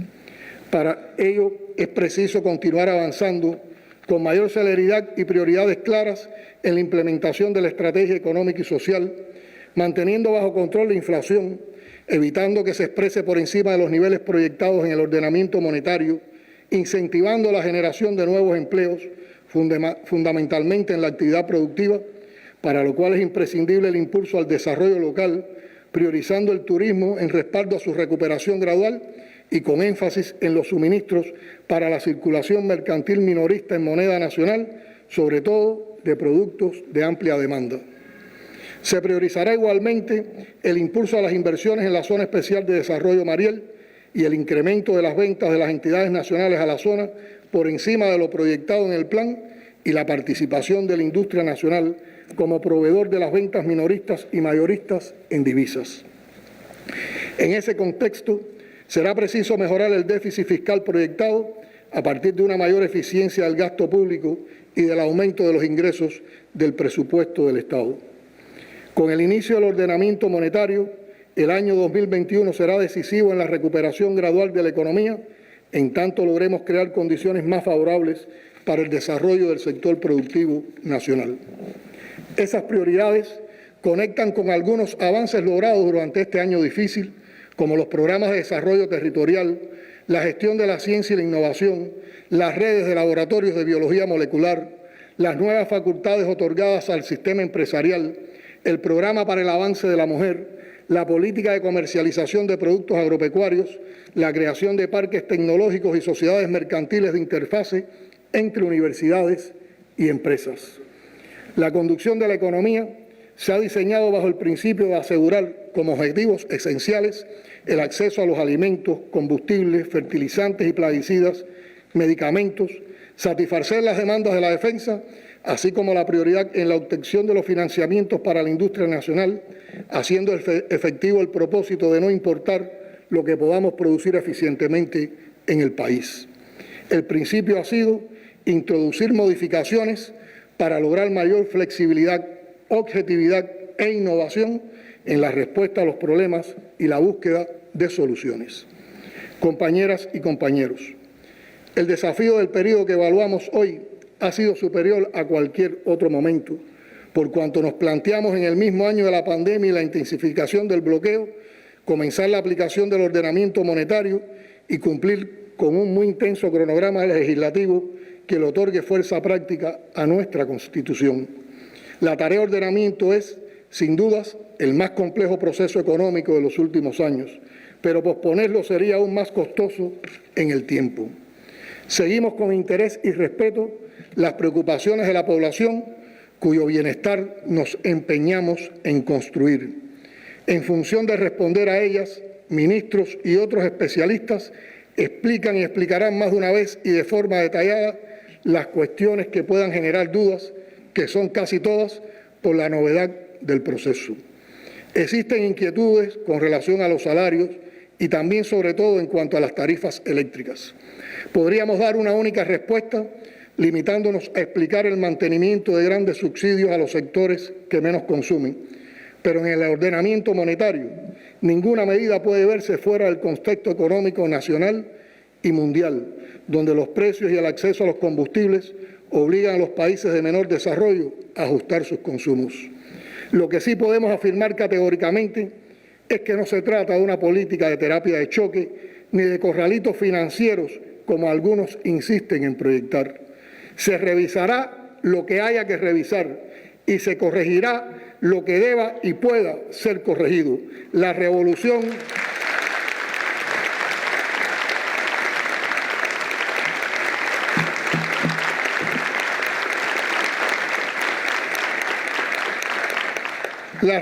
insiste en su firme propósito de que nadie quedará desamparado.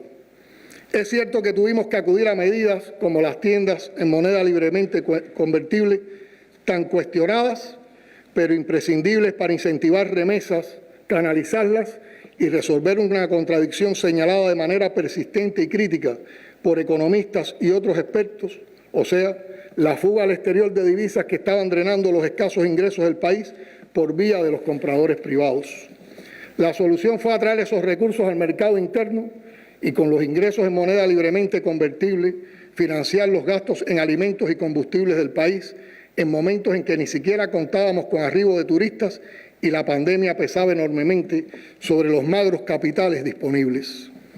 Ya lo ha explicado más de una vez el viceprimer ministro Alejandro Gil Fernández. La vitalidad del Servicio Electroenergético Nacional y los mínimos de la canasta básica normada, de los que nadie quiere prescindir, no podrían garantizarse sin las divisas que aún tardarán en recuperarse por cuenta de las producciones y exportaciones nacionales. Diputadas, diputados, seguramente muchos de ustedes han comprobado las crecientes manipulaciones y presiones a través de las cuales acusan a Cuba de retraso y parálisis en el cronograma legislativo. Tratan de tomarle la delantera a la dirección de la revolución, borrar más de 60 años de batalla por los derechos de la mujer y contra todo tipo de discriminación y abuso, contra la violencia y la exclusión de los sectores sociales que hasta 1959 no contaban para la política nacional. En esta sesión, en cumplimiento de las disposiciones transitorias de la Constitución, se han aprobado dos importantes leyes que vienen a cumplimentar las normas requeridas para la organización y funcionamiento de los órganos locales del Poder Popular. Hemos apreciado que ambas disposiciones normativas han sido objeto de una ardua labor de los encargados de su elaboración, sobre todo a partir del alto número de opiniones como resultado de los procesos de consulta realizados tanto en el Gobierno como entre los dirigentes de las provincias y municipios, los diputados y la academia. Como está precisado en ambos cuerpos legales, sus contenidos serán objeto de evaluación por la Asamblea Nacional transcurrido un año de su entrada en vigor. La experiencia en su aplicación nos permitirá realizar los ajustes que correspondan, dado lo novedoso que resulta parte de las instituciones establecidas en ellos. Con estas leyes se han aprobado un total de 6 este año en cumplimiento del cronograma legislativo que ahora hemos tenido que readecuar y son expresión del esfuerzo realizado para darle cumplimiento en las circunstancias complejas que impuso la COVID-19. La actividad legislativa y en particular los grupos de trabajo encargados de elaborar los anteproyectos no se ha interrumpido. En algunos casos, producto de la complejidad de las normas, se han tenido que ampliar las consultas y corregir varios de sus contenidos. La creación normativa, como ustedes conocen, no se circunscribe solo a las leyes. Como aquí se expresó, el Consejo de Estado este año aprobó 25 decretos leyes, 11 de ellos en cumplimiento del cronograma trazado, lo que demuestra también el esfuerzo realizado en esta actividad. El reajuste ahora aprobado evidencia una mayor objetividad, fruto de las experiencias adquiridas desde su aprobación por esta Asamblea. En el caso particular del Código de las Familias, nos mantenemos en el empeño de avanzar en todo lo necesario a pesar de las circunstancias actuales. Esta norma, como sabemos, tiene una amplia incidencia en la sociedad y requiere de la mayor preparación, educación y consenso social. El grupo de trabajo, coordinado por el Ministerio de Justicia e integrado por especialistas de Derecho de Familia, psicólogos e investigadores de diversas instituciones, ha realizado una ardua labor en la definición de las políticas fundamentales. Del mismo modo, nos hemos visto obligados a transferir en el tiempo otras disposiciones normativas, incluidas algunas de las previstas en las disposiciones transitorias de la Constitución y otras que regulan temas de interés para la población. Queremos ratificar la invariable voluntad de perseverar en el propósito de poder contar con las normas jurídicas necesarias para implementar el nuevo texto constitucional y evitar a futuro cualquier vacío legal. Bajo las excepcionales circunstancias que nos impuso la pandemia, se ha trabajado intensamente en adelantar la discusión y aprobación de leyes orientadas a profundizar la justicia social y fortalecer el Estado de Derecho. Y exigiremos más dinamismo en función de cumplir con el mandato de hacer efectiva la Constitución. Con la insistencia permanente del general de Ejército Raúl Castro Ruz al frente de estos procesos, nuestro partido y gobierno han otorgado la mayor prioridad al cumplimiento de un programa tenso, complejo, en el que se trabajará hasta que se agoten las consultas y se consideren los puntos de vista, los juicios y apreciaciones, muchas veces contradictorios, de la mayoría de la población. No es algo que podamos resolver a la ligera, porque estaríamos yendo contra el espíritu de nuestra Carta Magna. Legislar es un acto muy serio, determinante en el destino de todos los ciudadanos. A nosotros corresponde hacerlo en el menor tiempo posible, pero siempre en primer lugar bajo la premisa de que somos una asamblea libre de las presiones de lobistas. Somos la asamblea del pueblo de Cuba y a sus demandas y a sus tiempos nos debemos, a nadie más.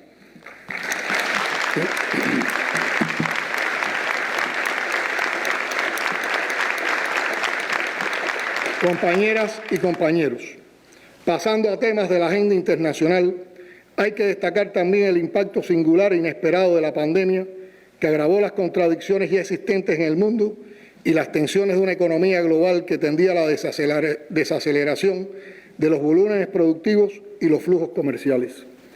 Como en coyunturas históricas similares, el peso mayor de la crisis ha caído sobre los más desventajados y los desposeídos, que en la mayoría de los países han sufrido el agravamiento de sus dificultades, mientras la pobreza en general crece junto a la desigualdad y la polarización social. Increíblemente, las fortunas más grandes del planeta, las que disfrutan unos pocos, han alcanzado con la pandemia ganancias inéditas. Y de cara a las mayorías, el panorama no es más prometedor para el año que está por comenzar.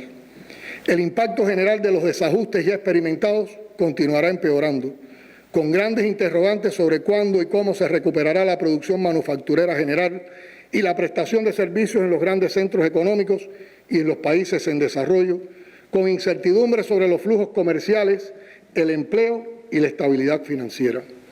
La política exterior, marcadamente agresiva y unilateral de los Estados Unidos en años recientes, ha agravado las amenazas a la paz, a la seguridad y a los mecanismos multilaterales, regionales e internacionales que durante décadas y aún con limitaciones han sostenido al sistema de relaciones internacionales, a la cooperación y al derecho internacional como marco de referencia para la interacción entre las naciones.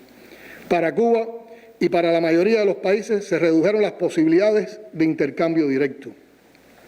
Las reuniones internacionales tuvieron que acudir a deliberaciones virtuales con el uso de las tecnologías de la comunicación, lo que introduce un modo novedoso de practicar la diplomacia bilateral y multilateral, pero limita el efecto insustituible de la interacción personal en el fomento del conocimiento mutuo, la construcción de confianza y la posibilidad de deliberar a profundidad sobre temas sensibles.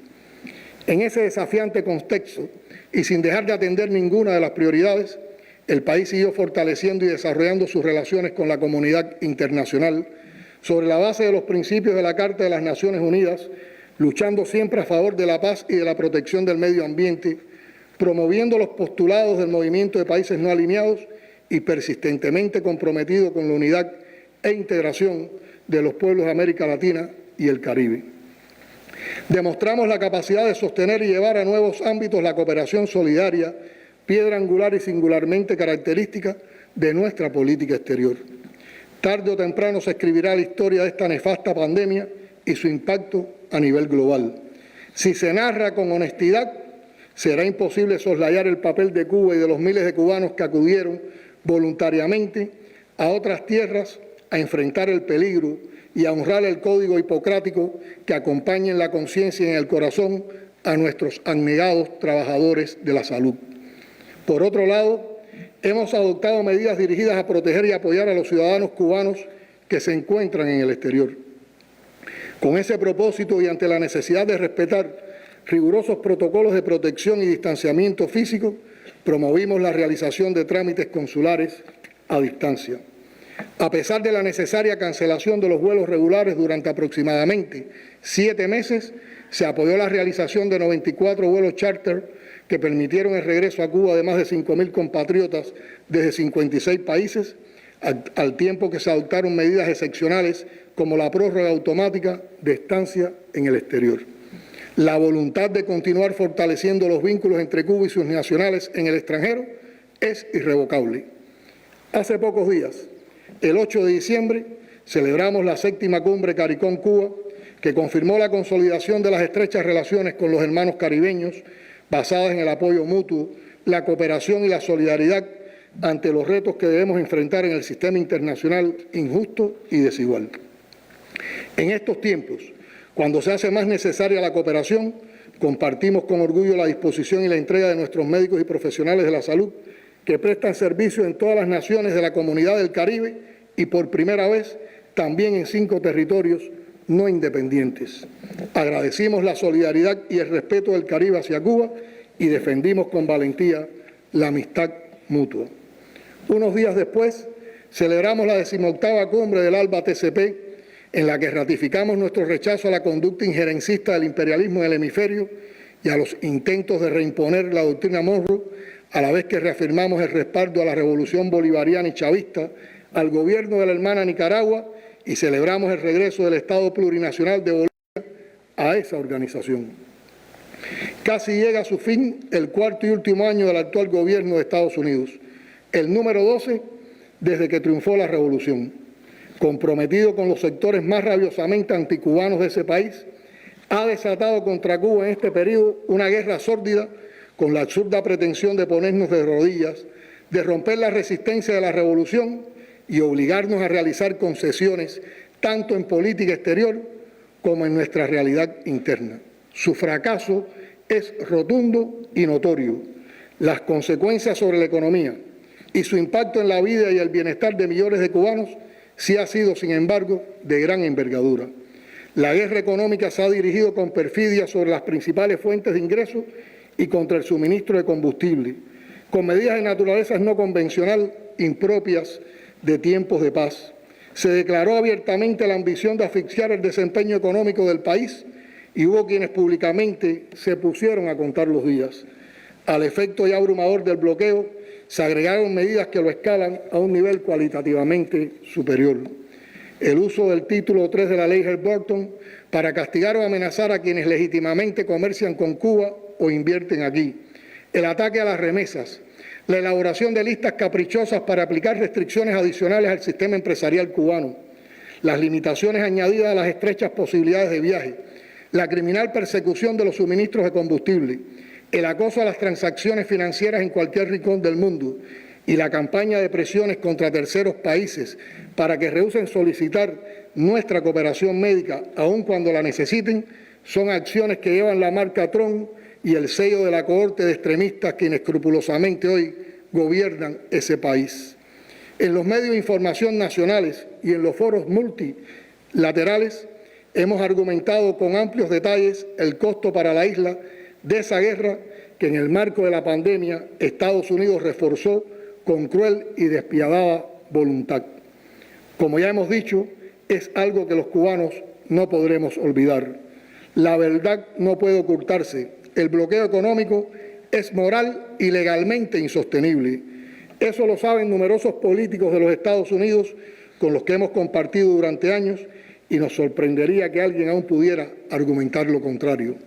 Ningún gobernante podría justificar desde el punto de vista ético que resulta legítimo hacer uso del poder económico y tecnológico abrumador de una superpotencia como Estados Unidos para someter durante 60 años a la asfixia económica a una nación relativamente pequeña y de escasas riquezas naturales.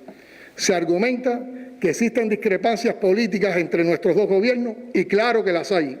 Tenemos sobradas diferencias y reservas con lo que acontece en los Estados Unidos, pero eso no le otorga a ese país el derecho a intentar imponer por la fuerza su voluntad en esta tierra y sobre este pueblo.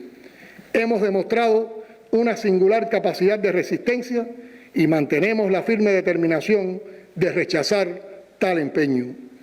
Insistimos en la convicción de que es posible construir una relación respetuosa y perdurable entre ambas naciones y, como ya se ha dicho con suficiente claridad, estamos dispuestos a discutir sobre cualquier tema. Lo que no estamos dispuestos a negociar y en lo que no cederemos ni un ápice es con la revolución, el socialismo y nuestra soberanía. Los principios no estarán nunca sobre la mesa.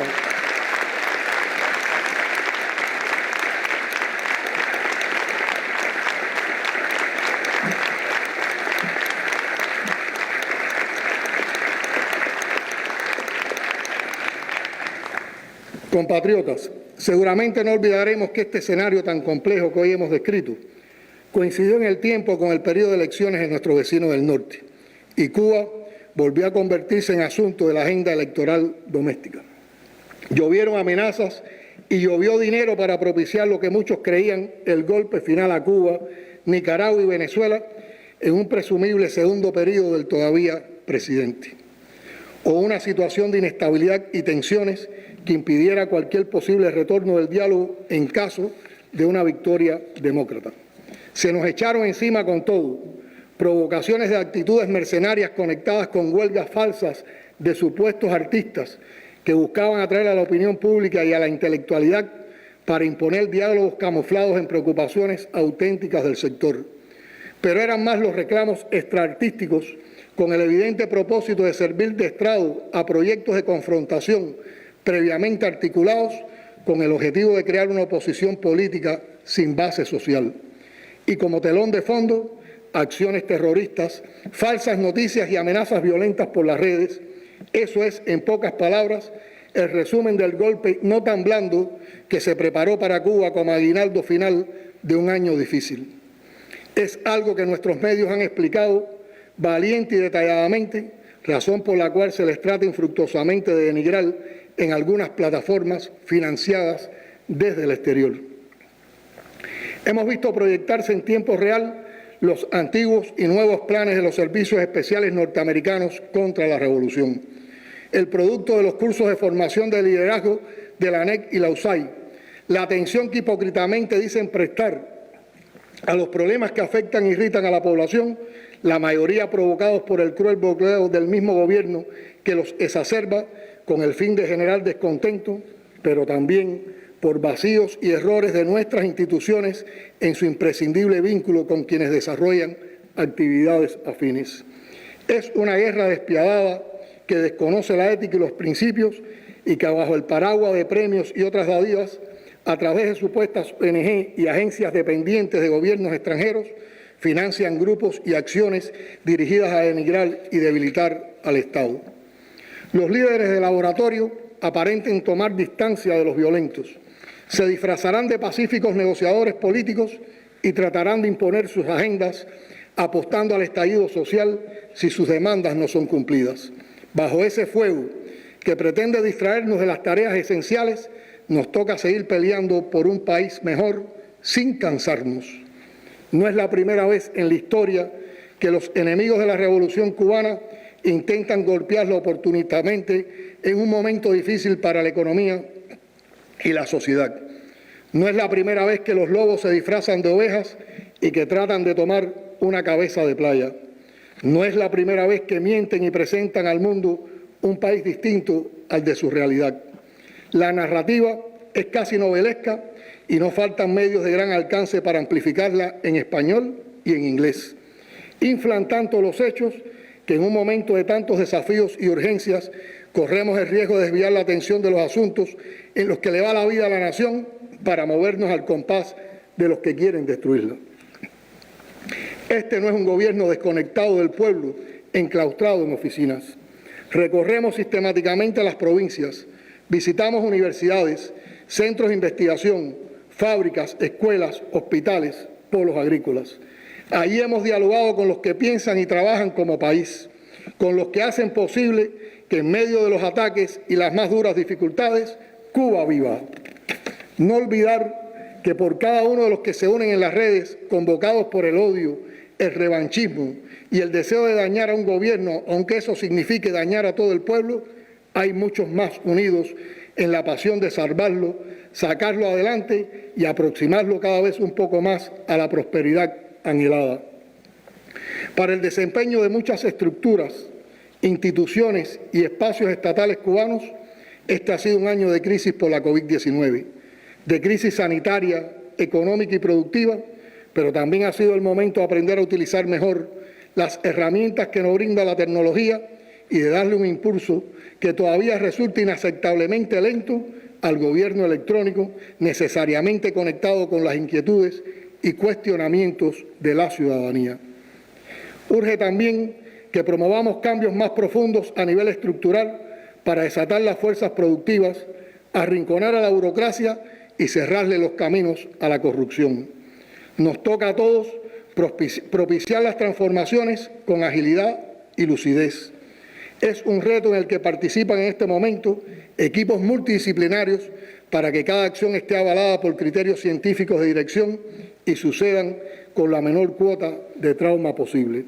Hemos orientado y exigimos que los organismos y las instituciones tengan como prioridades en sus agendas el vínculo real y constante con sus bases y con la población en general. La vida nos ha probado muchas veces que las decisiones improcedentes y los errores derivados de ellas pueden ser corregidos oportunamente si se mantiene el oído pegado a la tierra, que en esta época puede significar la atención pegada al latido del pueblo, sea de manera virtual o presencial. Lo he dicho y lo reitero, esa es la sinergia imprescindible para el desarrollo en una sociedad participativa como la nuestra. Es la manifestación contemporánea de la efectividad del auténtico poder popular. Compañeras y compañeros, aunque nos hemos extendido hoy más que otras veces, hay una reflexión que no puedo dejar de compartir con ustedes y con todo nuestro pueblo. Al margen de las manipulaciones a través de las redes, del uso de medios y fórmulas que resultan efectivas para públicos sensibles y cultos, nos preguntamos, ¿por qué han atacado nuestra cultura? No es difícil descifrar el misterio. En Cuba, cultura y revolución son equivalencias desde el origen mismo de la nacionalidad. Baste recordar aquel 20 de octubre en que Perucho Figueredo escribió la letra del himno de Bayamo a la Grupa del Caballo, sobre el que se lanzó al combate junto a Céspedes. Apuntar a la cultura, a la fractura de la cultura cubana, es apuntar al corazón de la revolución cubana, a la identidad nacional. ¿Quiénes, sino nuestros grandes intelectuales y artistas, son los creadores del ideario de la rebeldía y el antiimperialismo? Son ellas y ellos los que siempre marcaron, con sus ideas y sus obras, los límites de cualquier diálogo en la nación que surgió con una identidad muy bien definida, batiéndose contra un imperio por su independencia y contra otro por la soberanía. De su genio emergió la nación que definió su destino en la lealtad superior al testamento político de José Martí, antiimperialista por donde se lea. Un pueblo que desafió a los poderes imperiales y es castigado cruelmente con el bloqueo más largo de la historia por su decisión de conquistar toda la justicia como aspiración genuina y construir el socialismo con los fusiles en alto y Fidel y Raúl a la vanguardia a solo 90 millas. El contexto es más complejo y más agresivo que nunca y no podemos ser ingenuos. Hay un enjambre anexionista queriendo que nuestro proyecto de país se venga abajo, tratando de sacar partido a nuestras escaseces y de paralizar las transformaciones en curso. La industria de la contrarrevolución mueve mucho dinero y exige acciones a los que les paga. Por eso los vándalos exhiben su violencia y los terroristas no tienen pudor en declarar sus operaciones. El escenario del golpe suave sigue activo y la guerra no convencional busca los espacios más diversos para desatarse. Nuevas provocaciones están en curso y nuevamente las derrotaremos. Con unidad, con coherencia, con disposición, sin miedo, con el pueblo, sin esperar orientaciones, sin demoras, con firmeza, con pulso firme, con inteligencia, con decencia, con lucidez y con apego a nuestra Constitución y a los principios que defendemos, podemos vencer siempre y cada vez de manera más contundente.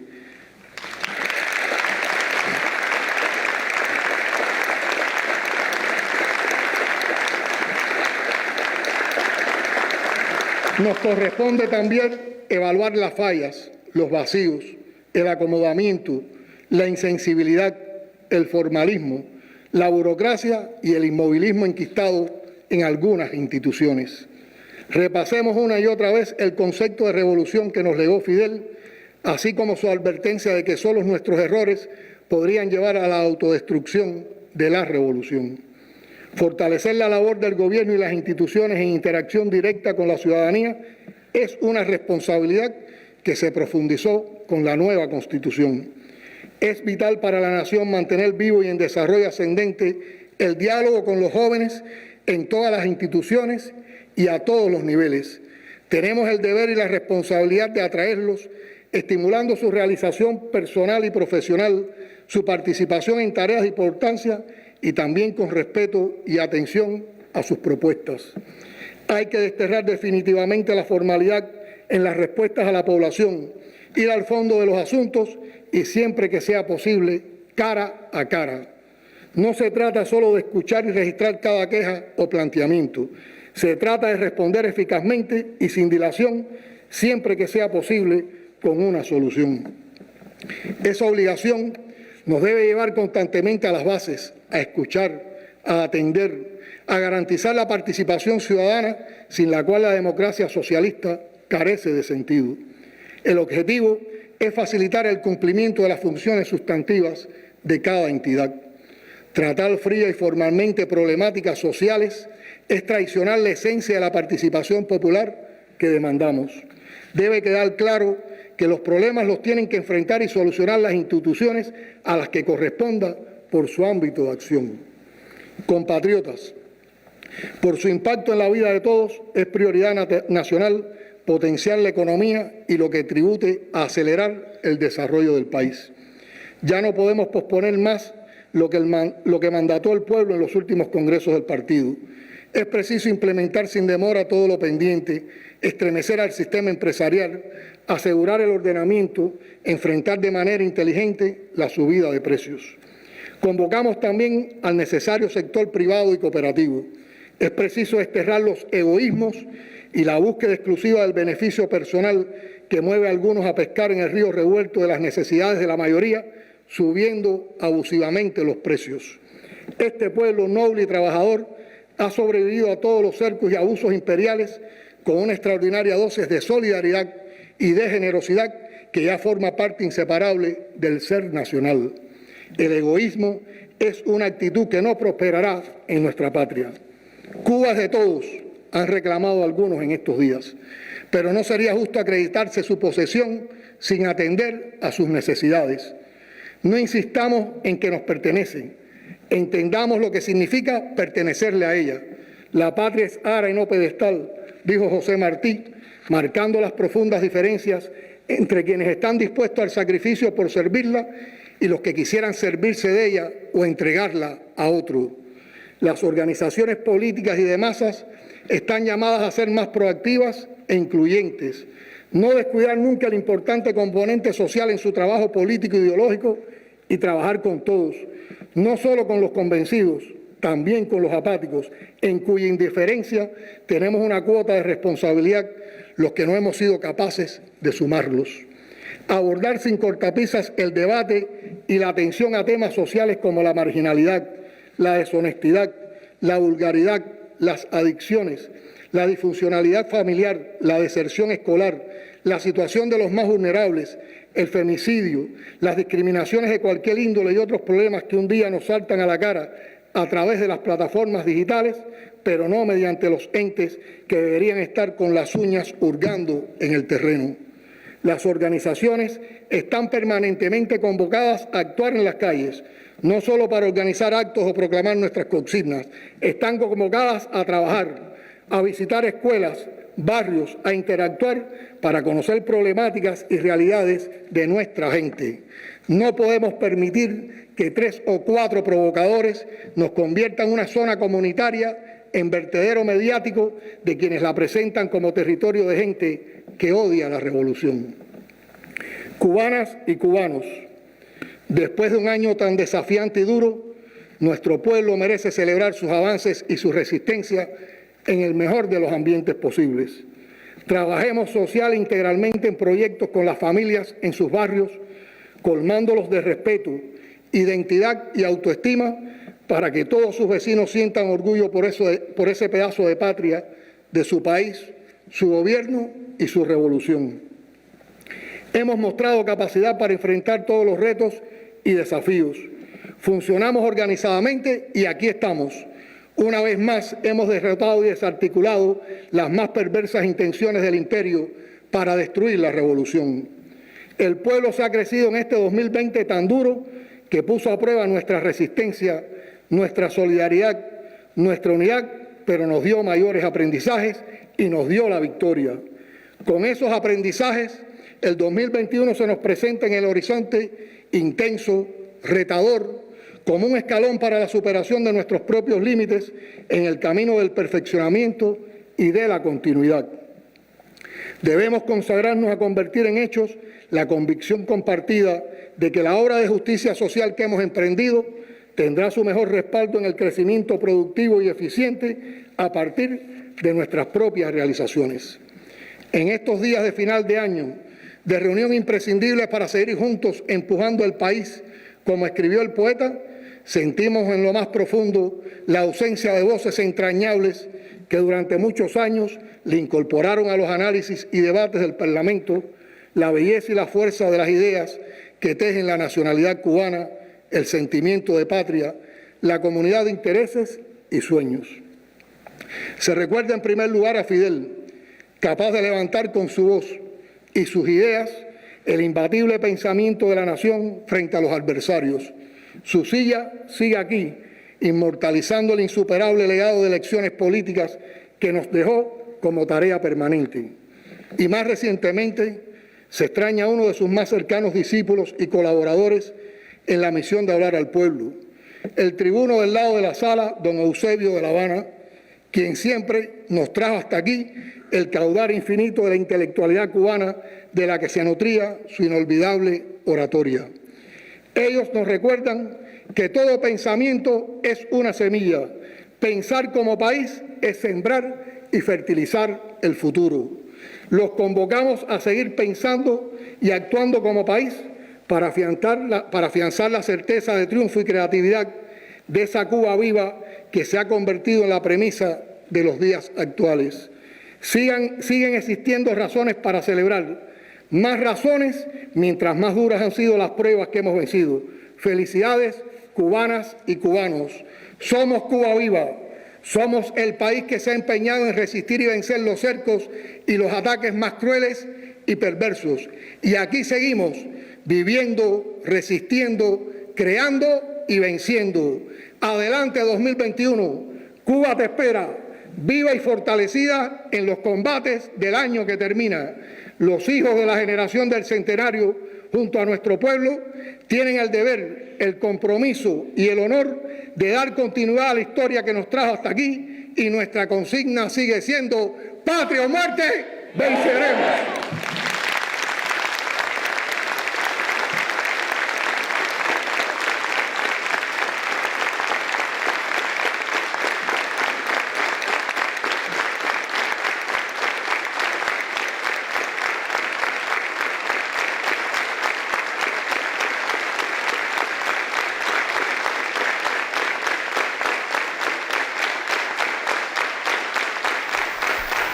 Palabras sólidas, palabras de reconocimiento, pero también de denuncia, pero sobre todo palabras orientadoras. Con este discurso de nuestro presidente concluye la emisión de este viernes. Nosotros le invitamos a que se mantenga informado con nuestros espacios en Canal Caribe y también con la emisión estelar del Noticiero Nacional de la Televisión Cubana. Volveremos a vernos mañana a la 1 en punto. Hasta entonces, tenga muy buenas tardes y, como siempre les digo, cuídese mucho. Buenas tardes.